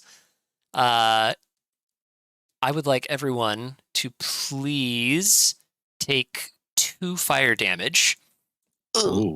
As Ori, this, can I use elemental attunement to shape the fire around me as it falls? what elemental Just a way attunement? myself? That's your thing that basically lets you like manipulate candle flames and things like that. Yeah. Okay, I'm gonna say you effectively have resistance to fire for the purposes of this, doing that constantly. Okay, that's fair. So 1 damage to you and 2 to the rest of you. It's very bad. And I am going to Corey, you're froze. Damn it. In a very funny visual. Ah. I'm going to let me know if this would work. This can last for 1 hour. I would like to take out a water skin and dump it on the ground, and then shape that water into a disc, right? Okay. And then freeze that disc and hold it above my head like an umbrella. Okay. Good idea. That is a good idea.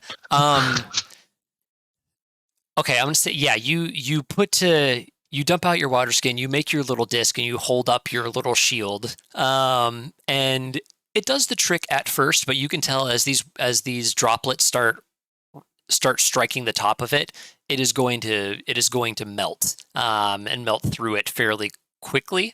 I'm just gonna take off running after this guy. Okay. You're just going straight after him? Well, I mean, I'm not like going to tackle him, but I'm running the same direction as him. Like stealth is kind of going out the window at this point, right? Yeah. All right, I guess if Caldre's going, I'm following. Yeah. Okay. And that's the thing too that Theo was going to try to do was at least like raise his shield up to like try to make an umbrella over Dez as we're running. Aw, that's sweet. You have a magic shield, don't you? I'm gonna say There's a +3. with you guys sprinting at this point, I'm going to say that's probably not possible to keep him consistently covered from this. Oh, okay. okay. All right, so you guys take off running. You get like halfway down the hill toward this guy, and these fiery droplets continue burning through. Everyone, please take another 3 fire damage. Orson, that's 1 for you. Caldre, I'm going to say you negate this one entirely, but your shield is just about gone at this point. Okay. The guy ahead of you has sprinted forward and looks like he is taking shelter under like a stone that's jutting out of the ground or something, and is just camped out there for the moment. Is it big enough to put all of us under it? Looking from where you're at, it probably would be, but it's going to take you a few rounds to get to him because he's got a bit of a lead on you here. Something closer. Well, I was going to say give me- like Yeah, go ahead and give me a perception check. Theo, what? oh no, I was just going to say the outcropping, like how far away we were, or like were there any other outcroppings? That way we could still maintain a modicum of stealth and everything and distance away and everything. Is there like, any like any other kind of stone outcroppings that we can see and everything like that? Because I would rather not bum rush his hiding place if we can avoid it. And give up the element of surprise. Theo, you, as soon as this starts happening, you see exactly where this whole situation is going. And instead of bolting straight forward, you call out to everybody that there is a spot just off to the right a little bit, kind of an angular brick of stone, essentially, that'll shield you from this as it keeps coming down harder and harder. It's only maybe 50 feet away. We'll say you can you get there within another round of sprinting or whatever, and Orson's already there, and are safe until this passes. It doesn't last terribly long, 4 or 5 minutes or so of this, but you can see the little bits of brush and greenery and stuff that's on the ground around you is like catching flame as these droplets strike them and just sort of withering into ash a little bit. A few minutes pass, the storm seems to have ended, the orangish lightning in the sky recedes to just a normal overcast day, and you are left only slightly scalded underneath this rock. Do we still have eyes on the figure? No, at this point with the little detour, you cannot see exactly where he was camped out here. I'm going to, as we're sitting in this cave for a few minutes as this goes away, Caldre's just gonna look at his hands and kind of under his breath say to himself, I was able to manipulate that water just like the vision.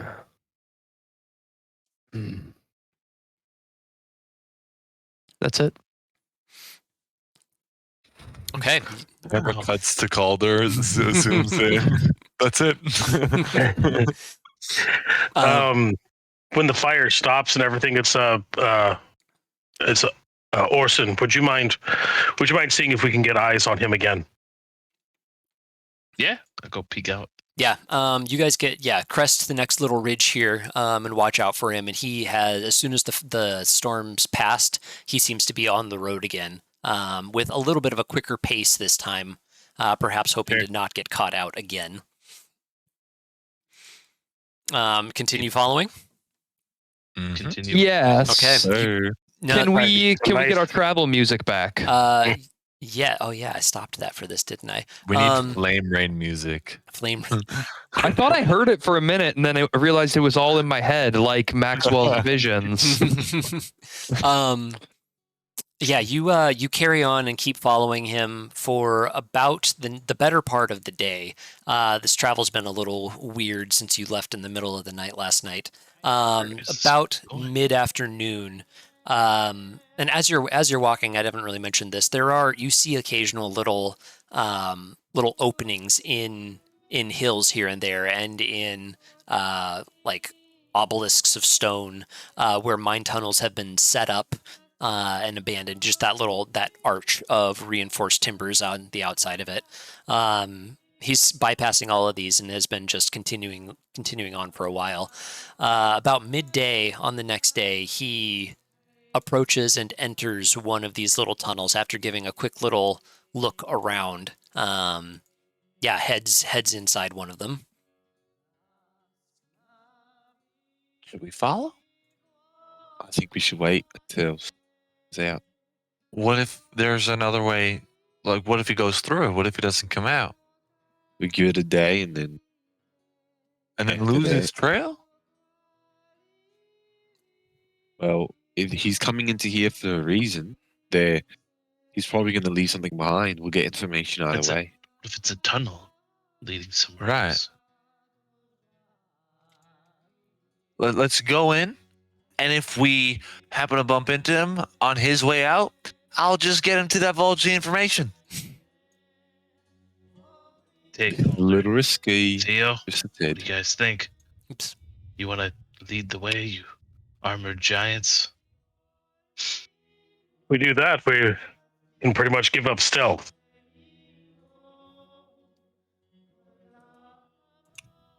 I'm fine with it, but to a degree, I guess. No, Caldre? I don't know what we have for options here. Well, it seems we could wait out here and hopefully he comes back, or we wait here and then he just goes through and then we have to follow his trail, or we just go in and hope it's a tunnel. Right, sneak up to the entrance and see if we hear voices. Simple. That's a bit of a better idea. We sneak up there. Maybe this is where he's meeting that other We go charging in there. We don't know what's in there. Perhaps we should. Exactly. Maxwell, There. can you send that little penguin in there? See what he could see? I mean, I don't want Pebble to be in danger. Can't you just make him like come back? I Well, guess. I thought It's I've seen like you do that thing where he us. just like snaps and he comes to you.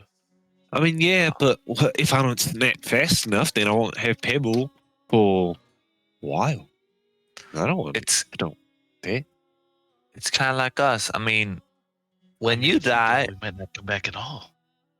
right? But when you die, don't you go through the emotional stress of dying and then waking up again and remembering how you died? It's kind of traumatizing, don't you think? Listen, I don't think we have time to stand here and debate this all day. We're either going in or I'm we're so not. sorry. Let's Okay. go up to the entrance. Yeah, let's go ahead and go to the entrance. All right. Let's try and sneak up there and listen, like Orson said. Exactly. Okay. If they hear us, they hear us. All right, you get up. We're gonna Scooby Doo this. Like we're all gonna peek around the corner Yeah. with our heads. Whoop. One, boop, boop, boop. Okay, yeah, you get up there. Two of you go ahead and give me perception checks. Whoever you feel like's helming this little scouting I am mission. not. Oh, I'm going for it. I would think it That's would be terrible. Theo and Caldre, but that's my opinion. Yeah, I would think. The two noisiest Same. ones. Yeah, I mean, Yeah, but they can, We're gonna face they can them. need attack stuff. Yeah. Oh my god. oh my god. Yeah, that wind is still whipping through the hills a little bit. It's hard to hear anything that's going on inside. Yeah, it's pretty nondescript as mine entrances go.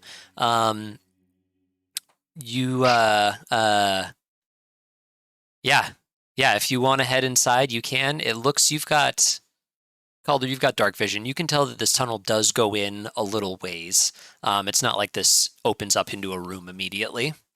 I'm gonna look back at the three that didn't come through the entrance, and with 3 fingers, I'm just gonna point at them, turn my hand over, and go like this, and then I'm gonna bump Theo, draw my longsword, and say, "Well, let's do it." And I'm gonna start walking in. Okay. Does anyone know what that hand signal meant? I don't. Do we stay here? Do we go? Ah, come on, 39. Let's go. Okay. You're getting your chance here. All right, you guys start. The info ready. I just realized this is probably just one of the weird dudes living alone in a cave. We're following that. Just followed a random NPC and Corey's like, how do I shake them off? I wouldn't throw a red. Fire rain will do it. Fire rain. I wouldn't throw a red herring that would waste your time when you're on this critically time-sensitive mission, would I? We should have followed the lead, guys. We're gonna get backdoored. It's the lead. Went to a town with no lead. Okay, so you, Calder and Max, Theo, watch the back door. you head inside as the other 3 start to catch up. It is just a mine shaft. The beams overhead, there's like moss growing inside this place a little bit. It's clearly a little damper on the interior here than the scorched outside you just experienced. Yeah, so moss is, you're kind of like almost like cobwebs. You're like pushing it aside every once in a while. It's kind of like hanging down from these rafters. And Are we Calder, doing this stealthily? I presume so. Okay. You pulled your sword out and walked in. I don't know. Yeah, but like as quiet as I can, wielding my armor. Okay, I'll ask you for a stealth roll in just a second. Okay. Not going out of our way to make excessive noise. Yeah, as you're kind of pushing your way through this this spongy stuff, Calder, I need you to make a Constitution saving throw for me, please. Oh fuck! Disintegrated. Is that an appropriate response? Yes, I believe it is. Oh, Ooh, fuck. okay. That Should is check for traps. one shy, I'm afraid. Yeah, as you're brushing aside one of these spots, you suddenly feel this little pinprick in the back of your neck, and you are instantly woozy. I'm gonna need you to take, please, 1 piercing and 7 poison damage. That just Ow. Orson Oh. will be And you shit. you also have the poisoned condition for now as well. Which is what? Like to set The DM would like you to set poison, turned poison on. Whoa, Oh, what? that's fancy. Oh, that's cool. super cool. that is super cool. I didn't know it would do that. It did that to me. The when- DM was like, I don't want to. I got married. What does that mean? What does that mean? Poison means you have disadvantage on ability checks and attack rolls. Guys, something just poked me in the back of the neck here. I'm not feeling too good. As you reach for it, you feel this tiny little. You pull this tiny little dart out of your neck. Caldre. I'm just gonna hold it up and go. What the fuck is that? Calder, get back. And just kind of push him kind of more towards the, rear and like, rear of the column at this moment. Okay. I'm going to really quick because I'm fucking hurt now. Let's see. What does a first level healing word heal you for? 1d4 plus 1d4. 1. Oh, 1d4. 24 plus your spellcasting ability modifier, I believe. But it's Yeah. gonna use whoever. I'll put it in save there, the spells. I'll right? save the spells. Or is it called? Yeah. No, I think it's my spellcasting ability modifier, considering Yeah, I yeah. casted it into the Ring of Spell Storing. I'm gonna do. I'm gonna use second wind. Okay. Oh, 1d10 plus 3 HP. While that's happening, I'm gonna say, all right, well, if anybody's gonna check out for us, I'm low to the ground. I can see if there's any more traps up ahead. You do add your con to that. Yeah. I added 3 to it. You don't. And have I to will con, be your checking for traps. Fighter level is what Yeah. you add. Oh, it's your Yep. fighter level? Okay. Yeah. I'll be checking for the traps for the rest of the way. All right. Can I get a round of stealth checks from everybody, please? And an investigation from Dez. I have a question. Yes. Was this dart? Does this seem like somebody shot it at me from behind? Or did this come No, from this- a trap? This feels like as you were brushing this moss aside or something, you hit a little. I didn't really describe that. You must have hit a little tripwire or something, and it shot down at you from above. Come on, Calder. Not this. Was that with disadvantage? Yeah. Once It more, if was, you please. Sorry, it was supposed to be. Oh God, That's that's I'm brutal. woozy, boys. I'm You are. woozy. I'm Really stumbling around. All right, so where are we at? Where's that investigation? All right, 16. Wow, yeah, y'all are not quiet at all. I'm trying. 1, 10, I'm 7, 3, trying out 8. here. And this is where we lose all our gear, guys. This is where we lose it all. There's more. Don't worry. So as you're moving forward, you just keep making your way down this tunnel. Des, you get to another one of these spots where the moss is kind of hanging thick. And brushing it aside, you find another tripwire, and kind of very gently stand off to the side and flick it, and you see this little dart go and just stick into the ground. And from that, you're like, oh, "I found one!"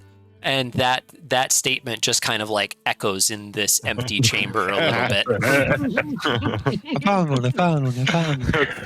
followed by a bunch of shushing that also echoes a little. But Why don't you just tell everybody we're here? It's like we're guys. It's like everybody's shushing each other, makes it louder. We're like, Yeah. yeah. It's you pause and wait, and everything is silent. You continuing forward? Yeah, and I'm checking. Yes, I need 2 minutes though. Okay. I'll be right back. Ooh. Okay. The dog's got to go out. She's right here. The dog. Sorry. The dog has to go out. All right. You guys want to take a quick little like 5-minute break here? I'm going to take my penguin on a walk. Because I would like Dan here for this next little bit. Oh God. So I'm going to use our break screen for the first time, and we will We have one of those. we will see y'all back here at 9 p.m. Pacific. Okay. Dang.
All right. By 12. 4. What the fuck? She knows her shit. That's good. Yeah, it's Smart child. Boys, don't move to Alaska. It's cold. Go ahead. Very cold. Very cold. All right. So you guys are air quotes sneaking through this mine tunnel here. It's dead silent. You come up ahead, and where the mine kind of like runs into this huge boulder. The tunnel kind of runs into this huge boulder at the end, and it looks like they backtracked and diverted off to the side a little bit. And so you start making your way down that direction. Wait. They or he? They, I meant to imply whoever dug this mine out. Okay. They, the mine diggers. Are the tracks we're following still one person's tracks? That's an interesting question. Give me a survival check. I'm so good at it. Hey. Actually, you are. In your woozy state, you find yourself kind of like hands on your knees looking at the ground a bit more than you might otherwise. And in this kind of damper environment in here, the boots do leave imprints a little bit more. And you can tell that there has been a decent amount of traffic in here, quite a bit of in and out at one point. But it looks like recently there was a decent number of people that came in. Hard to tell exact numbers, but definitely more than one person has entered this mine tunnel fairly recently. I'm just going to point down, and I'm going to whisper, and by whisper I mean yell, because stealth was terrible. There's more than one person here, fellas.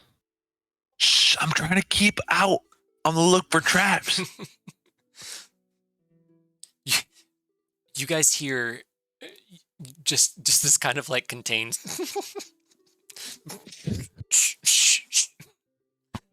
From us? No, from somewhere else in this mine. They know.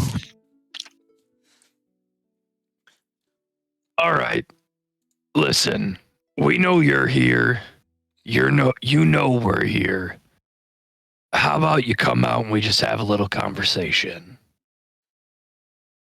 It's silent for a second before you hear a voice call back. It's much more comfortable in here. Why don't you come to us? Caldre, this is a voice that's very familiar to you. Oh, fuck. It's associated with this fiery-headed friend of yours. Oh, fuck. Oh, shoot. Oh, fuck. What? Orson, Pyro. you remember that past I was talking about not wanting to catch up with me?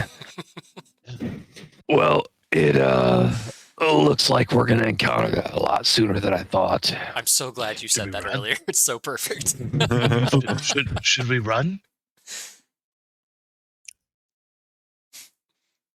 I'm going to look down at my longsword, and I'm just going to say, I owe someone the end of this blade. Piero, enough games. You know me? Who is this?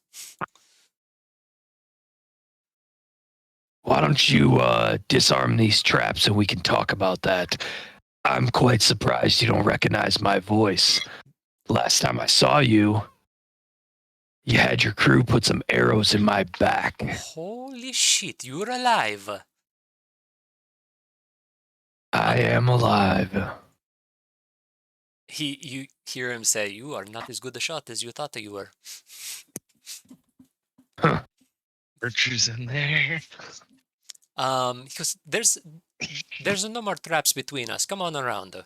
We have a nice chat to find out why Inside. you do not die like you should have. Look at Dez. Go for it.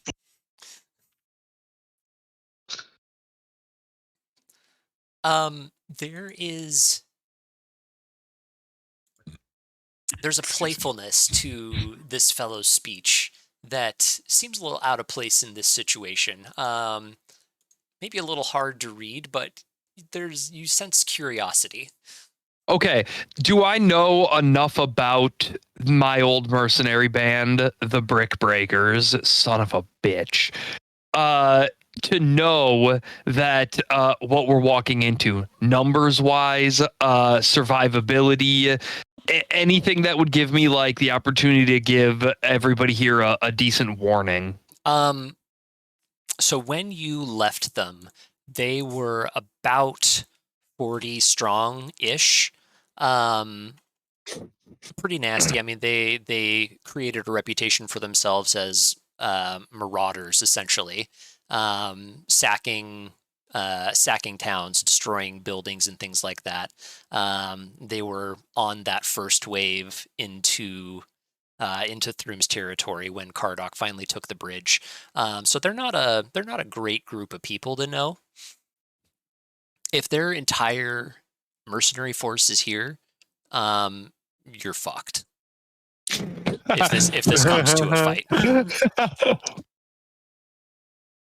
I'm gonna turn back to the other four. Listen, they don't know you're with me. And this Piero, I owe him blood.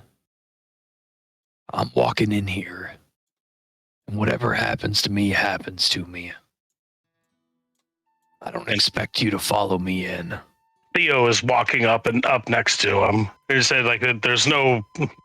It's like, stop it, Caldre. You aren't going in there alone. If you're going to go in there, I'm going to flip my sword upside down and smack the hilt of it on Dez's shoulder. And I'm just going to smile and say, if we survive this, you might get a hell of a story, kid. And I'm just going to turn and start walking towards Piero. Okay. Well, I'm now I following. can't get him to divulge information, but I guess I could learn how to play playing cards. Oh my God. Oh, fuck. You walk around the corner, and this is essentially what you see here. Where's my share? Come on. Where am I going here? Boy. Oh boy. Ambiance. Not too bad. Not too bad. Tavern Tales maps. For what we can see. Yeah, shout out to Yeah. Tavern Tales Maps for I would definitely be in the front It's an here. awesome map. I dig it. I love the sword style. So you see there are cards strewn about on the flat rock right here. Looks like they were mid game for something. There are a couple little tables and chairs strewn about this area. There's a small little cooking fire over here by the water. There's some rations and supplies around. Looks like this has been kind of a camp out area for a bit. How many sources of light are in here? You've got a lot based on how lit this is. I would say there's probably a torch on each of the three corners and one on here. So it's reasonably well lit, firelight throughout. Okay. Yeah. So I'm just gonna walk forward, and I'm gonna stop about right here, and I'm just gonna put my hands out and say, Seems you and your band aren't as infallible as you thought you were, Piero. the tiefling up above has a bow drawn and trained on this opening where all of you are coming in. I'm gonna look up and say, Particularly you. and I'm gonna point at the tiefling. Piero comes around, sees you, and just with his arms like open wide, he's like, "You son of a bitch! You're going to have to tell me your secrets." Well, one could say the same for you, Piero, you son of a bitch. It just seems we cannot get rid of you, but you understand. We were on opposite sides of the line, as it were. No hard feelings? Well, you're not the one that got stuck like a pig, so Well, I'm can't not the imagine one. you'd have any. I'm not the one who stood alone against an army of horsemen. Well, I've definitely done smarter things in my time alive. So, Piero, what are you doing here? What are you doing here is really the question. We have been here. Well, knowing you, Piero, perhaps a wager's in order. And I'm just going to point to the cards on the table. And I'm just going to say, Loser speaks first. I like how you think. He walks up to you and does a little kiss on the cheeks. I'm gonna take it. But I'm really like edged right now. I was gonna say stiff, but I don't want the puns. So I'm very like rigid in this moment. Okay. Are there any other I was gonna say, half-orcs in this room, Corey? There is a half-orky fellow standing right next to here. This woman is a tiefling. The other two are humans. I am so nervous right now. So I don't have Dawn. I don't have Dawn out. Like Okay. I have, just still like dangling the sword hilt dangling from the wrist. But shield in hand, I would like to step behind Caldre Okay. and be behind Caldre and everything. Just again trying to remain on edge and everything. Trying to remain ready. But staying within 5 feet and watching the archer, especially watching the archer. Okay. Yeah. As this greeting is taking place, her draw has released a little bit. She's still got an arrow knocked, but she's not actively aggressive toward all of you at the moment. The fellow over here does the same thing. The one on this side has a pair of daggers in hand, and everybody's on edge right now. I'm gonna look to Piero and I'm just gonna say, So, to the table then?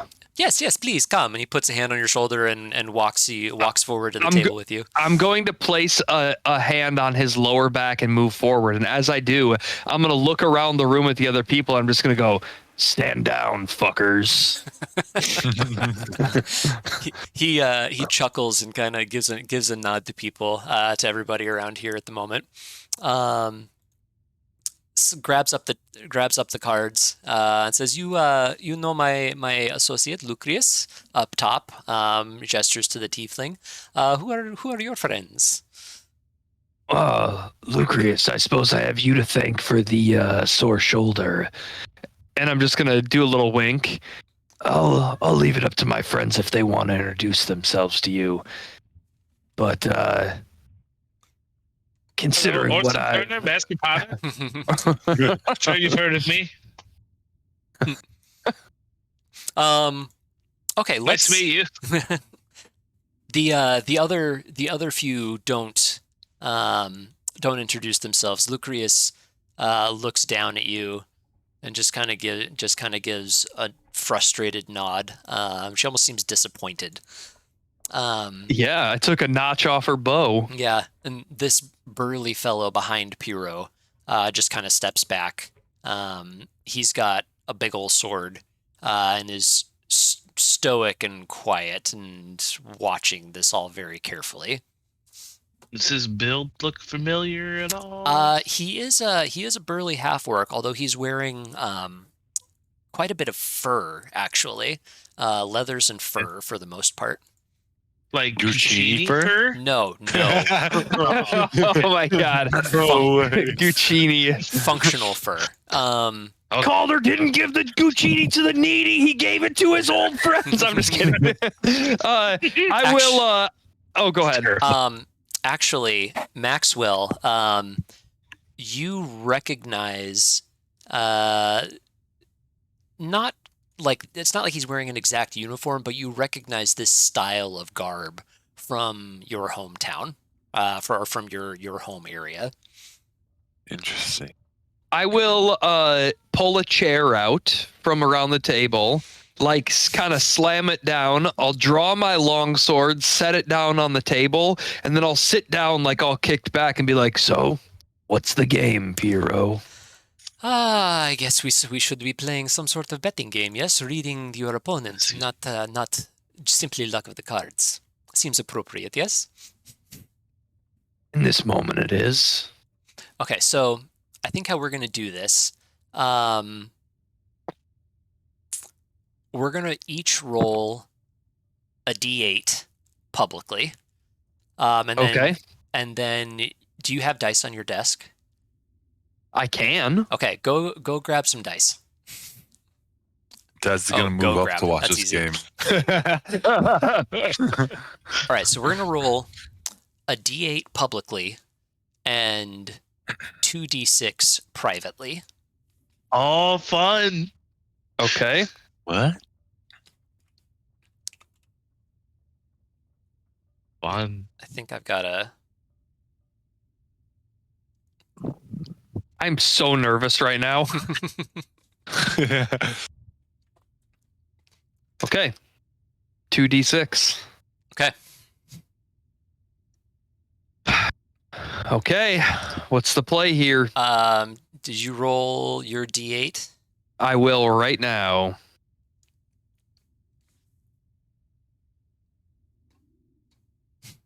All right, so he shuffles the cards, deals them out to the two of you, and flips himself over an unfortunately low number compared to yours. It says it's not about the not about what we show; it's about what we keep behind. Yes. Care to make it more interesting? Wait, what are we betting? What was the original bet here? What are we Whoever doing here? whoever loses talks first. Yeah. Okay. Reveals information. Okay. Yeah. Care to make it more interesting? What do you have in mind, Piero? I know you only play for high stakes. Oh, only the highest, of course. Let me.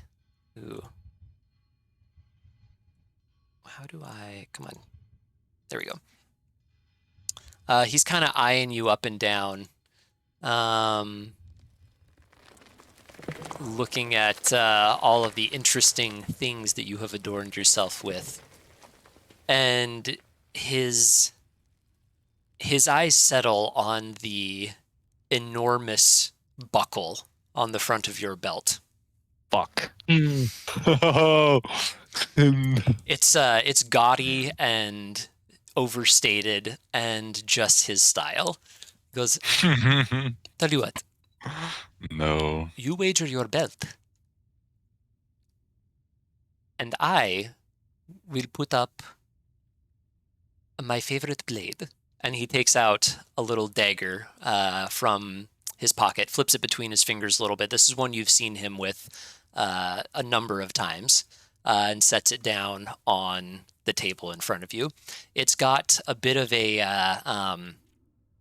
almost a spidery theme to the handle. There's sort of like the what is it? The pommel jewel is kind of like the butt of a spider, and then the legs are kind of like crawling up the handle a little bit. The blade is curved a little bit toward the end, and it's quite beautiful.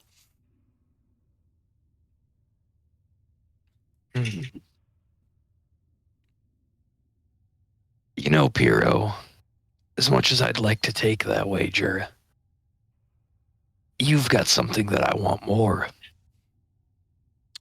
And what is it? I'm gonna pick my longsword up and I'm gonna point it to what's her name? Lucreus. Lucreus. I'm gonna say, I win. I get to go one-on-one with her. And if I put her down, you just stand by. I owe her blood. Your belt for my blood. He looks up at Lucreus, who kind of grins at him a little bit, as though she appreciates the bet, and then just starts eyeing you up and down, pretty carefully. They exchange a bit of a look there for a second. And he turns back to you and says, looks down at his cards again. Turns back to you and says, all right. It's a deal. Oh fuck. You shake on it? Looking at her, does it look like I could? Is it possible I could take her? Go ahead and get. Oh God, what is a sizing up your opponent thing? Insight? I'm gonna I got an say. intimidation. I'm gonna Perception say. or insight? Yeah, I think an insight check to try and like get a read on what they can do. Boys, my heart is racing. You got this. Oh God. Oh, Fuck You it. can take her.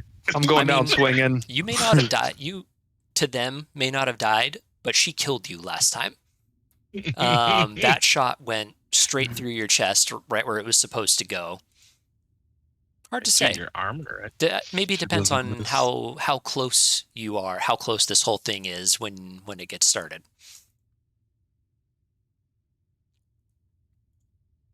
I'm gonna look around the room. What does everybody else feel about this? Des is intently looking at the cards. Oh, sorry. I thought you were talking about Did you us. mean my people or your people? I'm talking about my people. Okay. Oh, Des is looking at the cards, trying to learn how to play the game, and severely confused.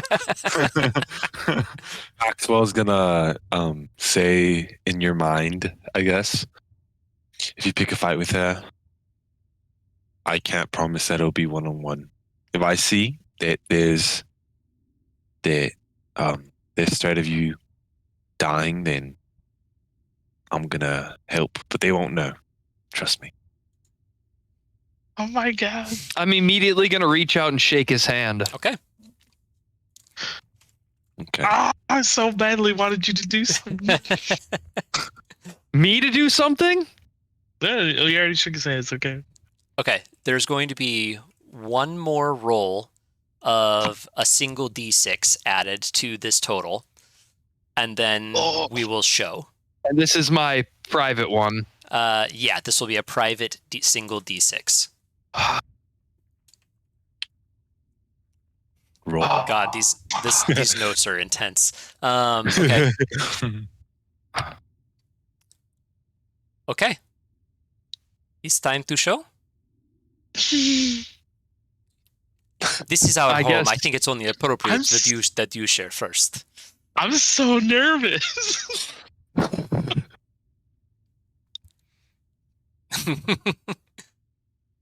Okay. Is, 4? And what was your 2d6? Oh, I did not. Let me. You were supposed to roll those before. If you I'm didn't, sorry. You didn't were even- good or bad. Didn't even know what you were silly betting with. man. What is that? 6 total there? 5 and Six. 1. So 6 So plus your 10. 4 is 10 plus your 6 original Ooh. is a total of Plus 16. plus my 7 16. original. No, 6 original. had 16. Yeah. That's pretty good. All right, he only had one showing. There's my Yep. 2d6.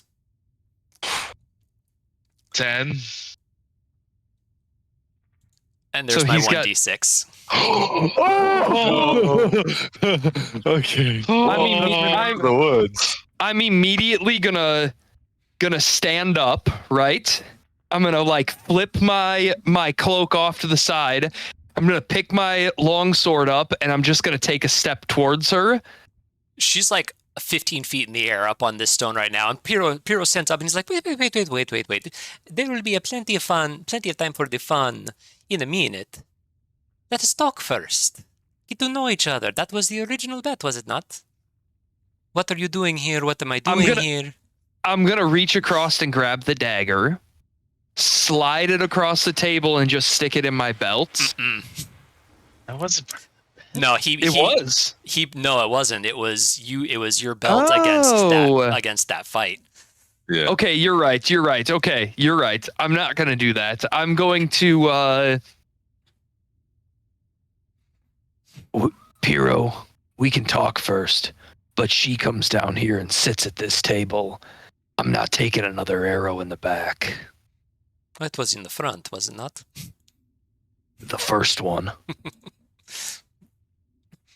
She hops down to the ground, and comes and sits next to and behind Piro and just keeps eyeing you a little bit, as she twiddles an arrow in her hands. I'm gonna. All right, Piro. Talk first. What are you doing here? Well, really, I'm just bored. You know, things are different since the war ended. Not a lot of the usual business to be done, you know. Am I doing that? Am I? You let me have The business. I mean, Piro, I know you're the kind to have a means to an end. What are you doing living in an old mining shaft? We're working. We're on a new job. Care to elaborate? It's very hush hush business. I don't know if you can handle it. I don't know Well- where your loyalties lie anymore. Well, my loyalties certainly don't lie with murdering innocent villagers, which is why you thought I died. I'm gonna give a wink to her. Thought I died at the hands of your friend over here. But how do you know unless you tell me, Piro? Well, how about you share some of why you were here first? We continue with my story in a minute. Theo is going to interrupt real quick, just kind of like holding on to Dawn in one hand and everything. He leans down and like grasps Caldre's shoulder, just like to kind of really like whisper. It's like watch yourself and be careful. And I want to cast lesser restoration with Dawn to cure his poison. Ooh, sneaky, and I don't think she uses components, does she? It is just a second level abjuration spell, casting time, reach, touch. Okay. My Verbal God. somatic. Okay, sure. Yeah, Good you job. you can do that and clear his poison condition. There you go. Nice. It's like, I'll be ready if you need anything else. Let me know. All your attacks were disadvantaged. That would have sucked. Yeah. I was sitting there like so much. I was sitting there like looking through all my stuff and everything, and I'm like, oh shoot, that's right. It could cure poison. Sneaky. Well, Good job. Piro. Does lesser restoration do anything with his health? Oh no, you got it back when you leveled. That's right. I was Yeah. confused Yeah, that you had his lost missing health. his max HP. Yeah, that's back. That's right. Well, Piro, I guess our story's one that's pretty simple. Found some new friends here that treat me a little better. Maybe align with my my views a little more than you and I did. We got hired to find a certain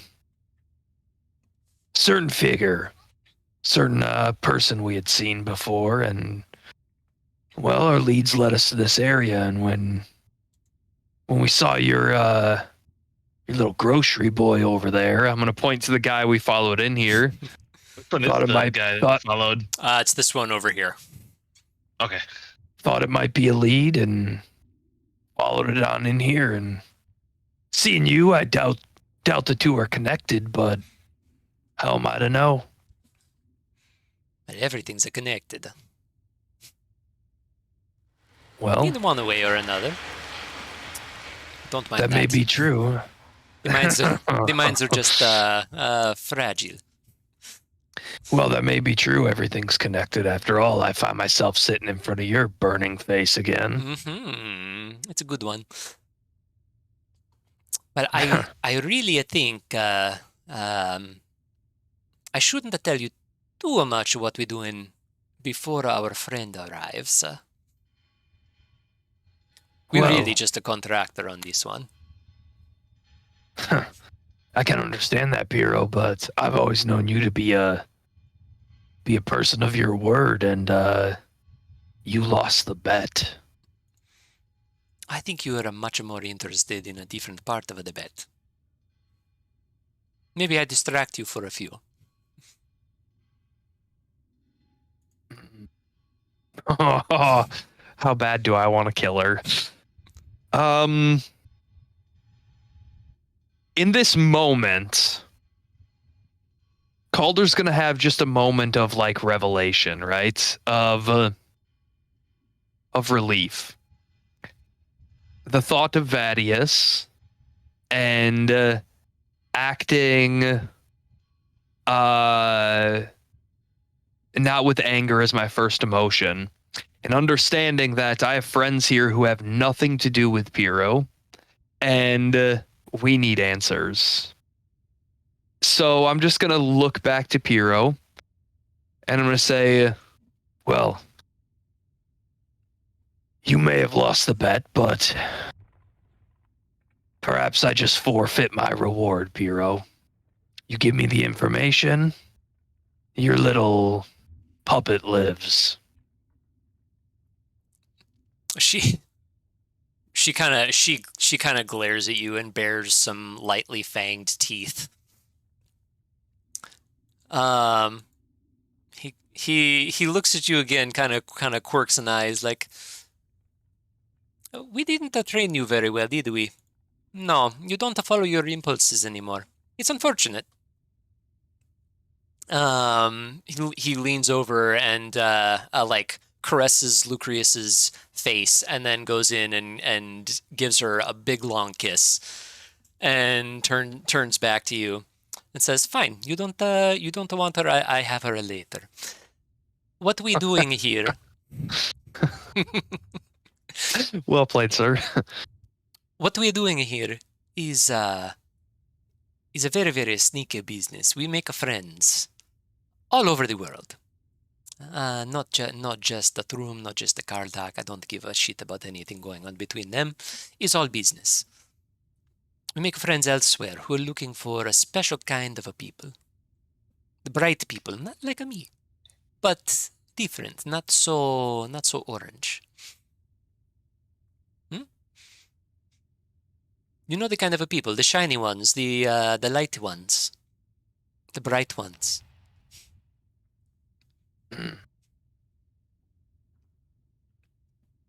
Not sure I understand what you're saying here, I'm just Piro. looking. I'm trying to source something for a friend. Who's this friend? I don't know yet. They're And supposed to come over and meet us in a few weeks. He turns around and looks at the half orc behind him. He's like, that's right. And that fellow is kind of grumbles out we shouldn't be talking to these folks. It's not the same voice as you heard with that cloaked figure Keefe met with. Fudge. I don't know if I want to reveal my whole hand, but I'm gonna here. I'm gonna ask a question, and I want to roll insight as I do it. Okay. I am going to ask him. The name Keefe Ratley mean anything to you, Piro? Keefe. No. It's kind of a stupid name, isn't it? It's really stupid. It's a really stupid name. He's a really stupid man. You don't register any recognition of Keefe's name with him. Well, I suppose one more question then. Perhaps this will be my last one, unless you want to throw down on another hand here, Piro. These plans of yours, looking for these bright ones, they got anything to do with Thrum? And in what way? What do you mean? What, do you know of some? Do I know of some as in bright ones? Yeah. Can't say that I do. Never heard that before, but I have come across some curious things about Throom lately, and seems to be a lot of fuss about the city. I'm just curious if your job is leading you in that direction. My job leads me all over. Wherever I find any of these angel-blooded people, I go. I do what I can do. Well, ASMR are very rare anymore. I'm just gonna kind of like bow my head to him, and I'm just gonna say, cryptic as always. Well, find ourselves in just a bit of a standstill here, Piero. Where do we go from this evening? That's an interesting question. interesting question. If you will leave, you tell somebody about what we're doing, that's a problem. You don't know what you're doing. I think you know enough that our friend would be upset. And we can't have that. I mean, I could make him a pot or two. You guys could sell them. Very wealthy. Pots. You hang Yes. out with pot people now, Caldre. Well, Master Potter, yeah. it's not like he's some random craftsman. He's a master potter. I've seen what he can do with his hands. Did you see his shirt? He,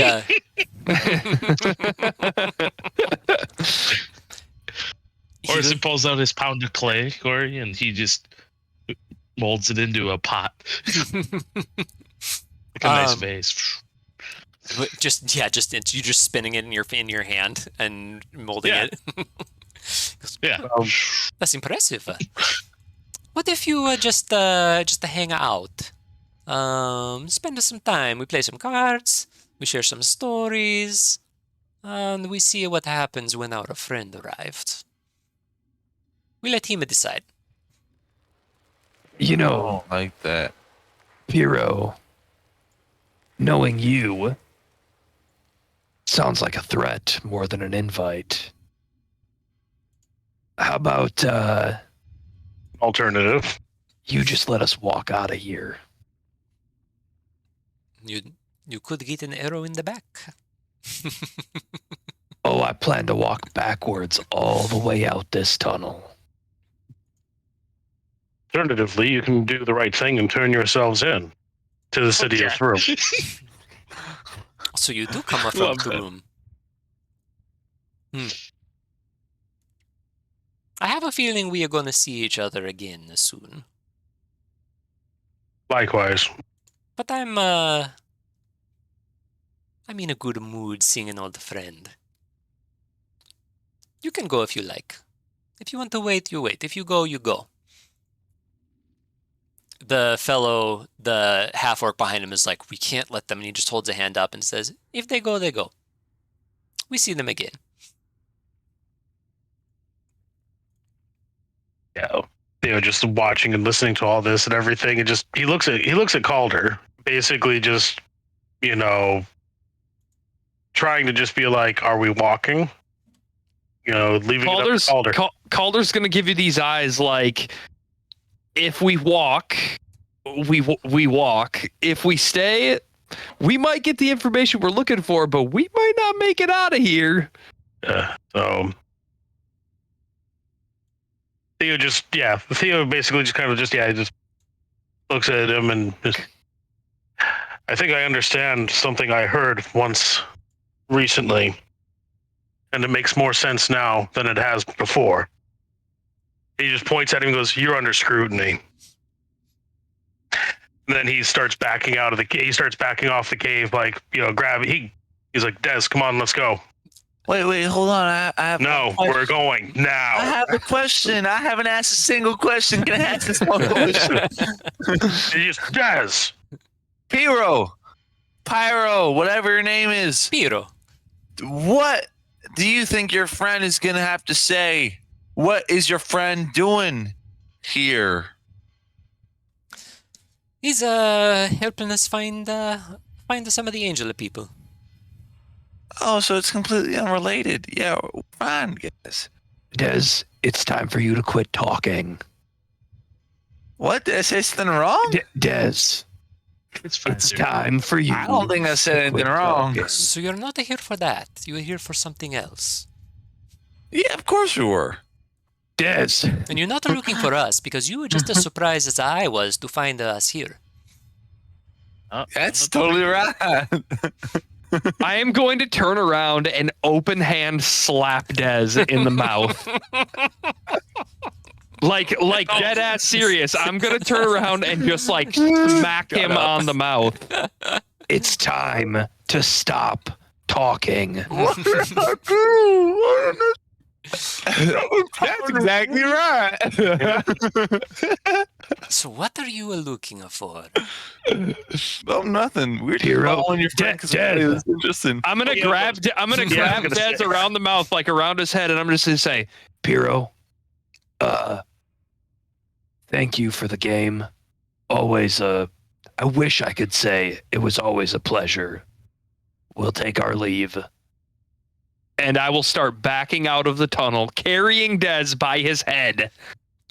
Theo's basically staying locked in step with Okay. with As- Caldre. As you start to take your leave, you hear a voice call out from this northern tunnel. Oh, I think the conversation's just begun. Oh voice? fuck! Is it the voice? Oh no! It is the same. Yeah, you recognize it from the ruins. And out from the shadows walks. How do I unhide this? It's not a half orc, but a black dragonborn stepping out of the shadows of the tunnel in the back, stepping into the flickering torchlight a little bit, clad in dark leathers, a cloak across his back. You can see weaponry strewn about. Like it's very much survival gear. There's like rope thrown across his chest. Does he look? Does this? I mean, like insight. Are we about to get in a fight? Go ahead and give me an insight check. I mean, like, Yeah, like do you need to draw blades and initiate yeah. this? Is he coming in hostile? Are people starting to clench weapons? Is shit about to go down? He is not coming in hostile, but as he enters the room, everybody kind of tenses up again. Your side and their side, like nobody's quite sure exactly what this is going to lead to. Oh How fuck! common are fuck. dragonborn? Are we like really taken aback? What? How prevalent are dragonborn In this Throom, region? quite rare. You don't see very many of them here at all. Caldre, you see him in Cardok every once in a while. They're Oh god! they're more prominent in the capital than in kind of the outskirts, backwatery area that you lived in. Oh god! Forgive me, boys. Forgive me. I am going to. It's Uh, fighting. Did you what? No, Theo still is trying to back up like Caldre. We need to go. Yeah, I'll continue stepping back. You're the ones from the ruins. Oh wow! Would you look at that? I squeezed Dez's head tighter. And you didn't come from the road. You were just in the ruins all of a sudden. How do What you know ruins? that? Deep. Because I'm Road. patient. Yeah. Listen, Yeah. perhaps this is a conversation for another day. What other day?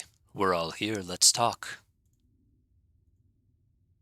You were interested in Keefe? I was Yeah, clearly what- interested in Keefe. What's your problem with Keefe? None, really.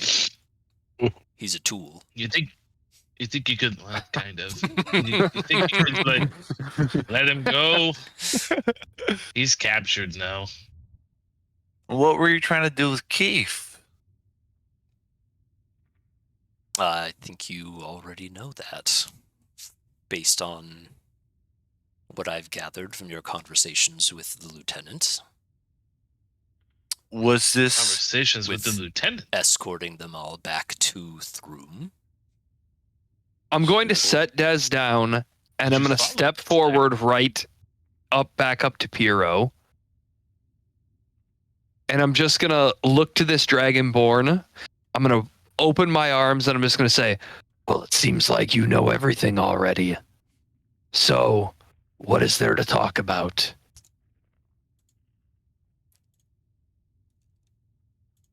My name is General Mahdi. Former General Mahdi of the Cardok Army, 4th Brigade, commander of the Northern units. And I may have a job offer for you. Boy. Well, spit it out. Save Keefe? Kinda Would looking it to save Keefe? Kind of looking to save Keefe. We can probably make that happen.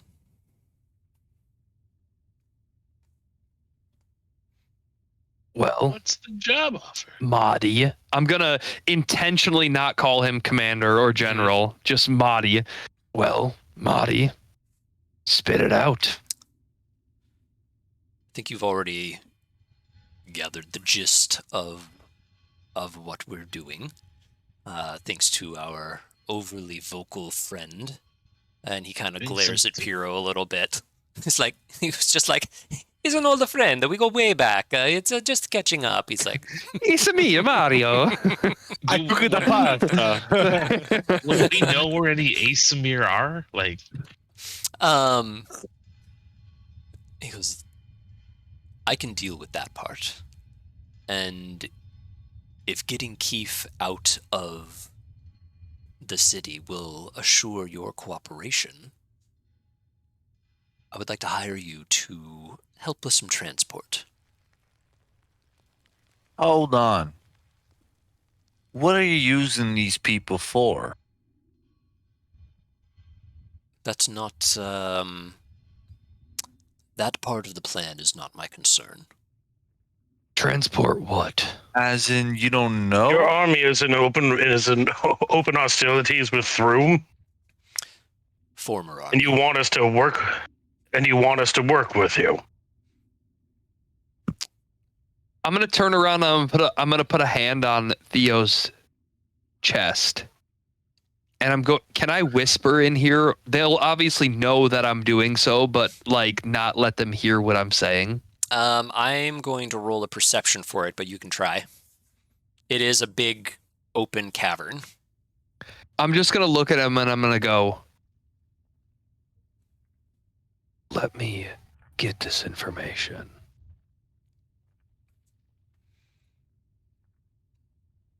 And then I'm going to turn around, like kind of insinuating, like, let him talk for a little bit. Theo still has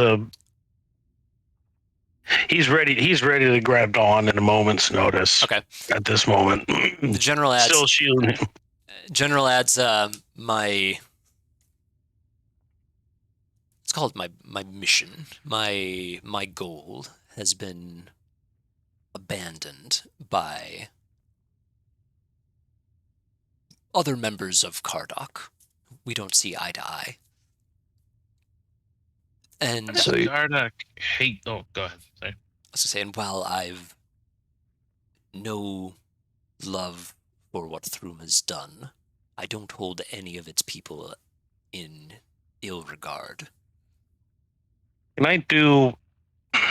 I know that a lot of it was just because being part of that and everything, being in Throom and being part of that would we have known any of the names of the generals that were like driving people to the city of Thrum or to like the gates or anything like that? Like, I mean, Interesting. does this Yeah. name is this name familiar as far as like, like he slaughtered a whole bunch of innocent people kind of thing? Give me a history check. Cool. It's a great question. That is a very interesting question. Yes. You have heard his name before, just in some of the higher level talk about Kardok's army, and like he was a prominent figure. But as to his specific deeds during the war, you're not sure what he may have done. Do we know what started the war? So that we'd have some inkling of what he may be talking about? Yeah, when he's talking about he's no longer aligned with people in Kardok. And he doesn't agree with what Thrum did, all this stuff, right? Yeah. Yeah, that's kind of what I was getting at, with like, okay, who the hell is this guy? Okay. Yeah. So I guess everybody else can add a history check to this. We'll include that as like the general war history. What do you know about what happened here? +7. All right. So Damn. +7. Damn, Newsy, calm down. Expertise. So Dez and Maxwell, you guys are aware that. Hold on, let me pull up some of Oh, damn, I rolled a 20. my notes and shit here. And Caldre rolled a 20. I'm the one that lived through the most of it and everything, and I have no freaking clue. Just trying to survive. I was out here signing papers. So Yeah, exactly. Kardok I was used to be dead part for of the war. Thrum. Okay. Long time ago, there was this little firestorm that you experienced, and the other stuff that happens occasionally here was nothing compared to this event called the Everstorm that was several hundred years ago. And around that time, Kardok essentially declared its independence and started doing its own thing. Thrum obviously lost control of a significant bit of territory. There's been a little bit of tension there ever since. So they sort of had a revolution. Caldre, this specific war, adding on to that, you know that there wasn't like a specific incident. There wasn't like a trade problem or like some sort of random attack that provoked this whole thing. Kardok kind of out of nowhere attacked Thrum, or started marching an army up toward Thrum.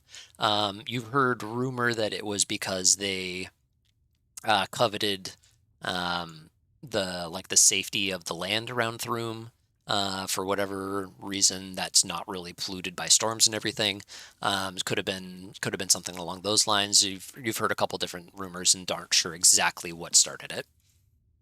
Okay, so the lands around Thrum aren't polluted by these storms. Yeah, within about 2 days of Thrum, it's pretty much nice weather always.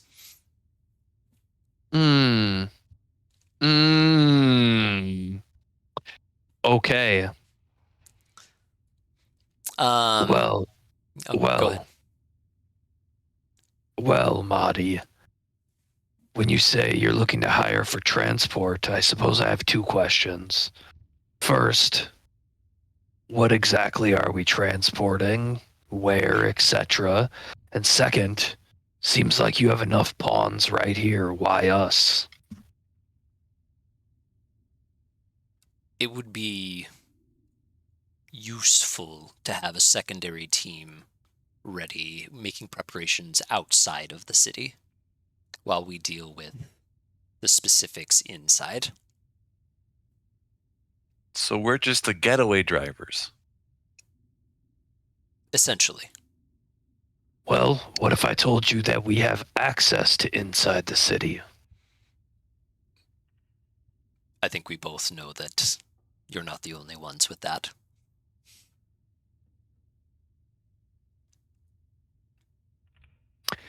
Well, And as absurd as they may be, I know that our other friends here have already been purchased. Well, I think the only other question is when we go back to Throom, who's our contact?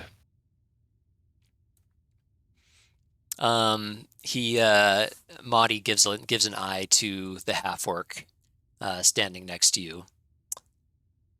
He'll be running point outside of the city and transporting, we'll call it the cargo.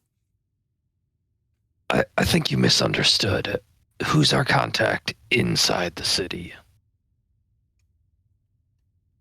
Well, me, I suppose. So what's the game plan here? Inside the city? Now, you're working with Throom authorities, but I don't get the Listen, sense. I just want to save Keefe. That's all. I will assure you Keefe's safe delivery outside of Throom. And from there, he can go wherever he pleases. But you're the His one family. that put him in this position. Well, to be fair, his inability to accomplish a simple task is what put him in this uncomfortable position. Yeah, well, No. he's not the I asked smartest him man. for information and to swipe something that he had access to. But why'd you need the information? Official business. We need to know if Was we're your going to work. threat against his family real, or was that just a tactic?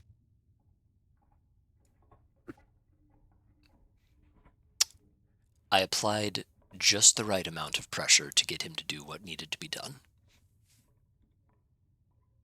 Right, but would you have followed through? Because I don't think I could work with you if you're going to harm children. I don't suppose there would have been any need to, even if he hadn't come through.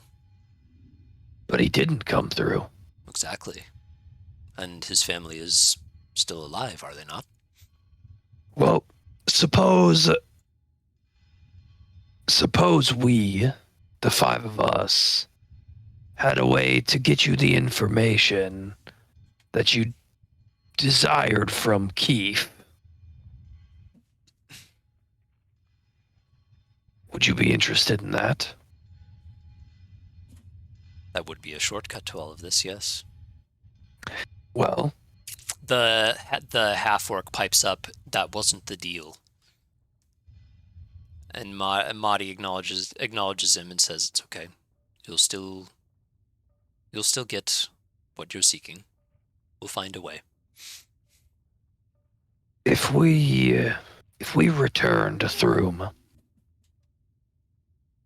we could potentially get our hands on that information.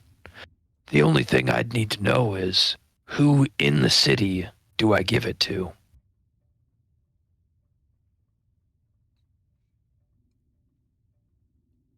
If you are actually capable of obtaining that, and as far as I know, none of you currently work in the coronal's chambers, although I suppose I could be mistaken, we would rendezvous in Throom. For a handoff would be probably fastest, though outside of the city is obviously a bit safer.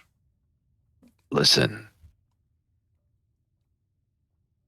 if we were to do this, it would have to be under some form of cover of night, so to speak. And I don't think us rendezvousing with you would go extremely well, given what has already taken place with Keefe and the lieutenant. You alluded to the fact that you already have people infiltrating the city. Perhaps you give us the name of that contact, we give the information to them, and they rendezvous with you. No, I like to have my fingers in the pie, so to speak. But what's in it for you? I'm still trying to get at that. Thrum stole something years ago What is it? that is honestly the only reason that they've achieved the success that they have. There's no reason Cardok shouldn't be sharing that same bounty. It's They stole something from Cardok. They stole If that- a device that Marty, if that's true, why have you broken away from Cardok? Why is Cardok no longer interested in obtaining this device? Why are you on your own? they don't think it's worth the investment to try and breach Thrum again after what happened last time. I'm not sure exactly how they unleashed the storm as they did, but I no longer have their support. Yet I believe this is how we ensure Cardok's survival. well. What about the ASMRs? What are you doing with them? They're a means to an end. As in what? They're the price for the help I needed since you stole the since you interrupted my rendezvous with Keefe. So you would like to kill them? People die every day. Hell I have them? no interest in killing them specifically, but Slavery? if it can be used for a purpose to protect my people, Marty, I think you understand that me and my friends here, we need a moment privately to discuss this. of course.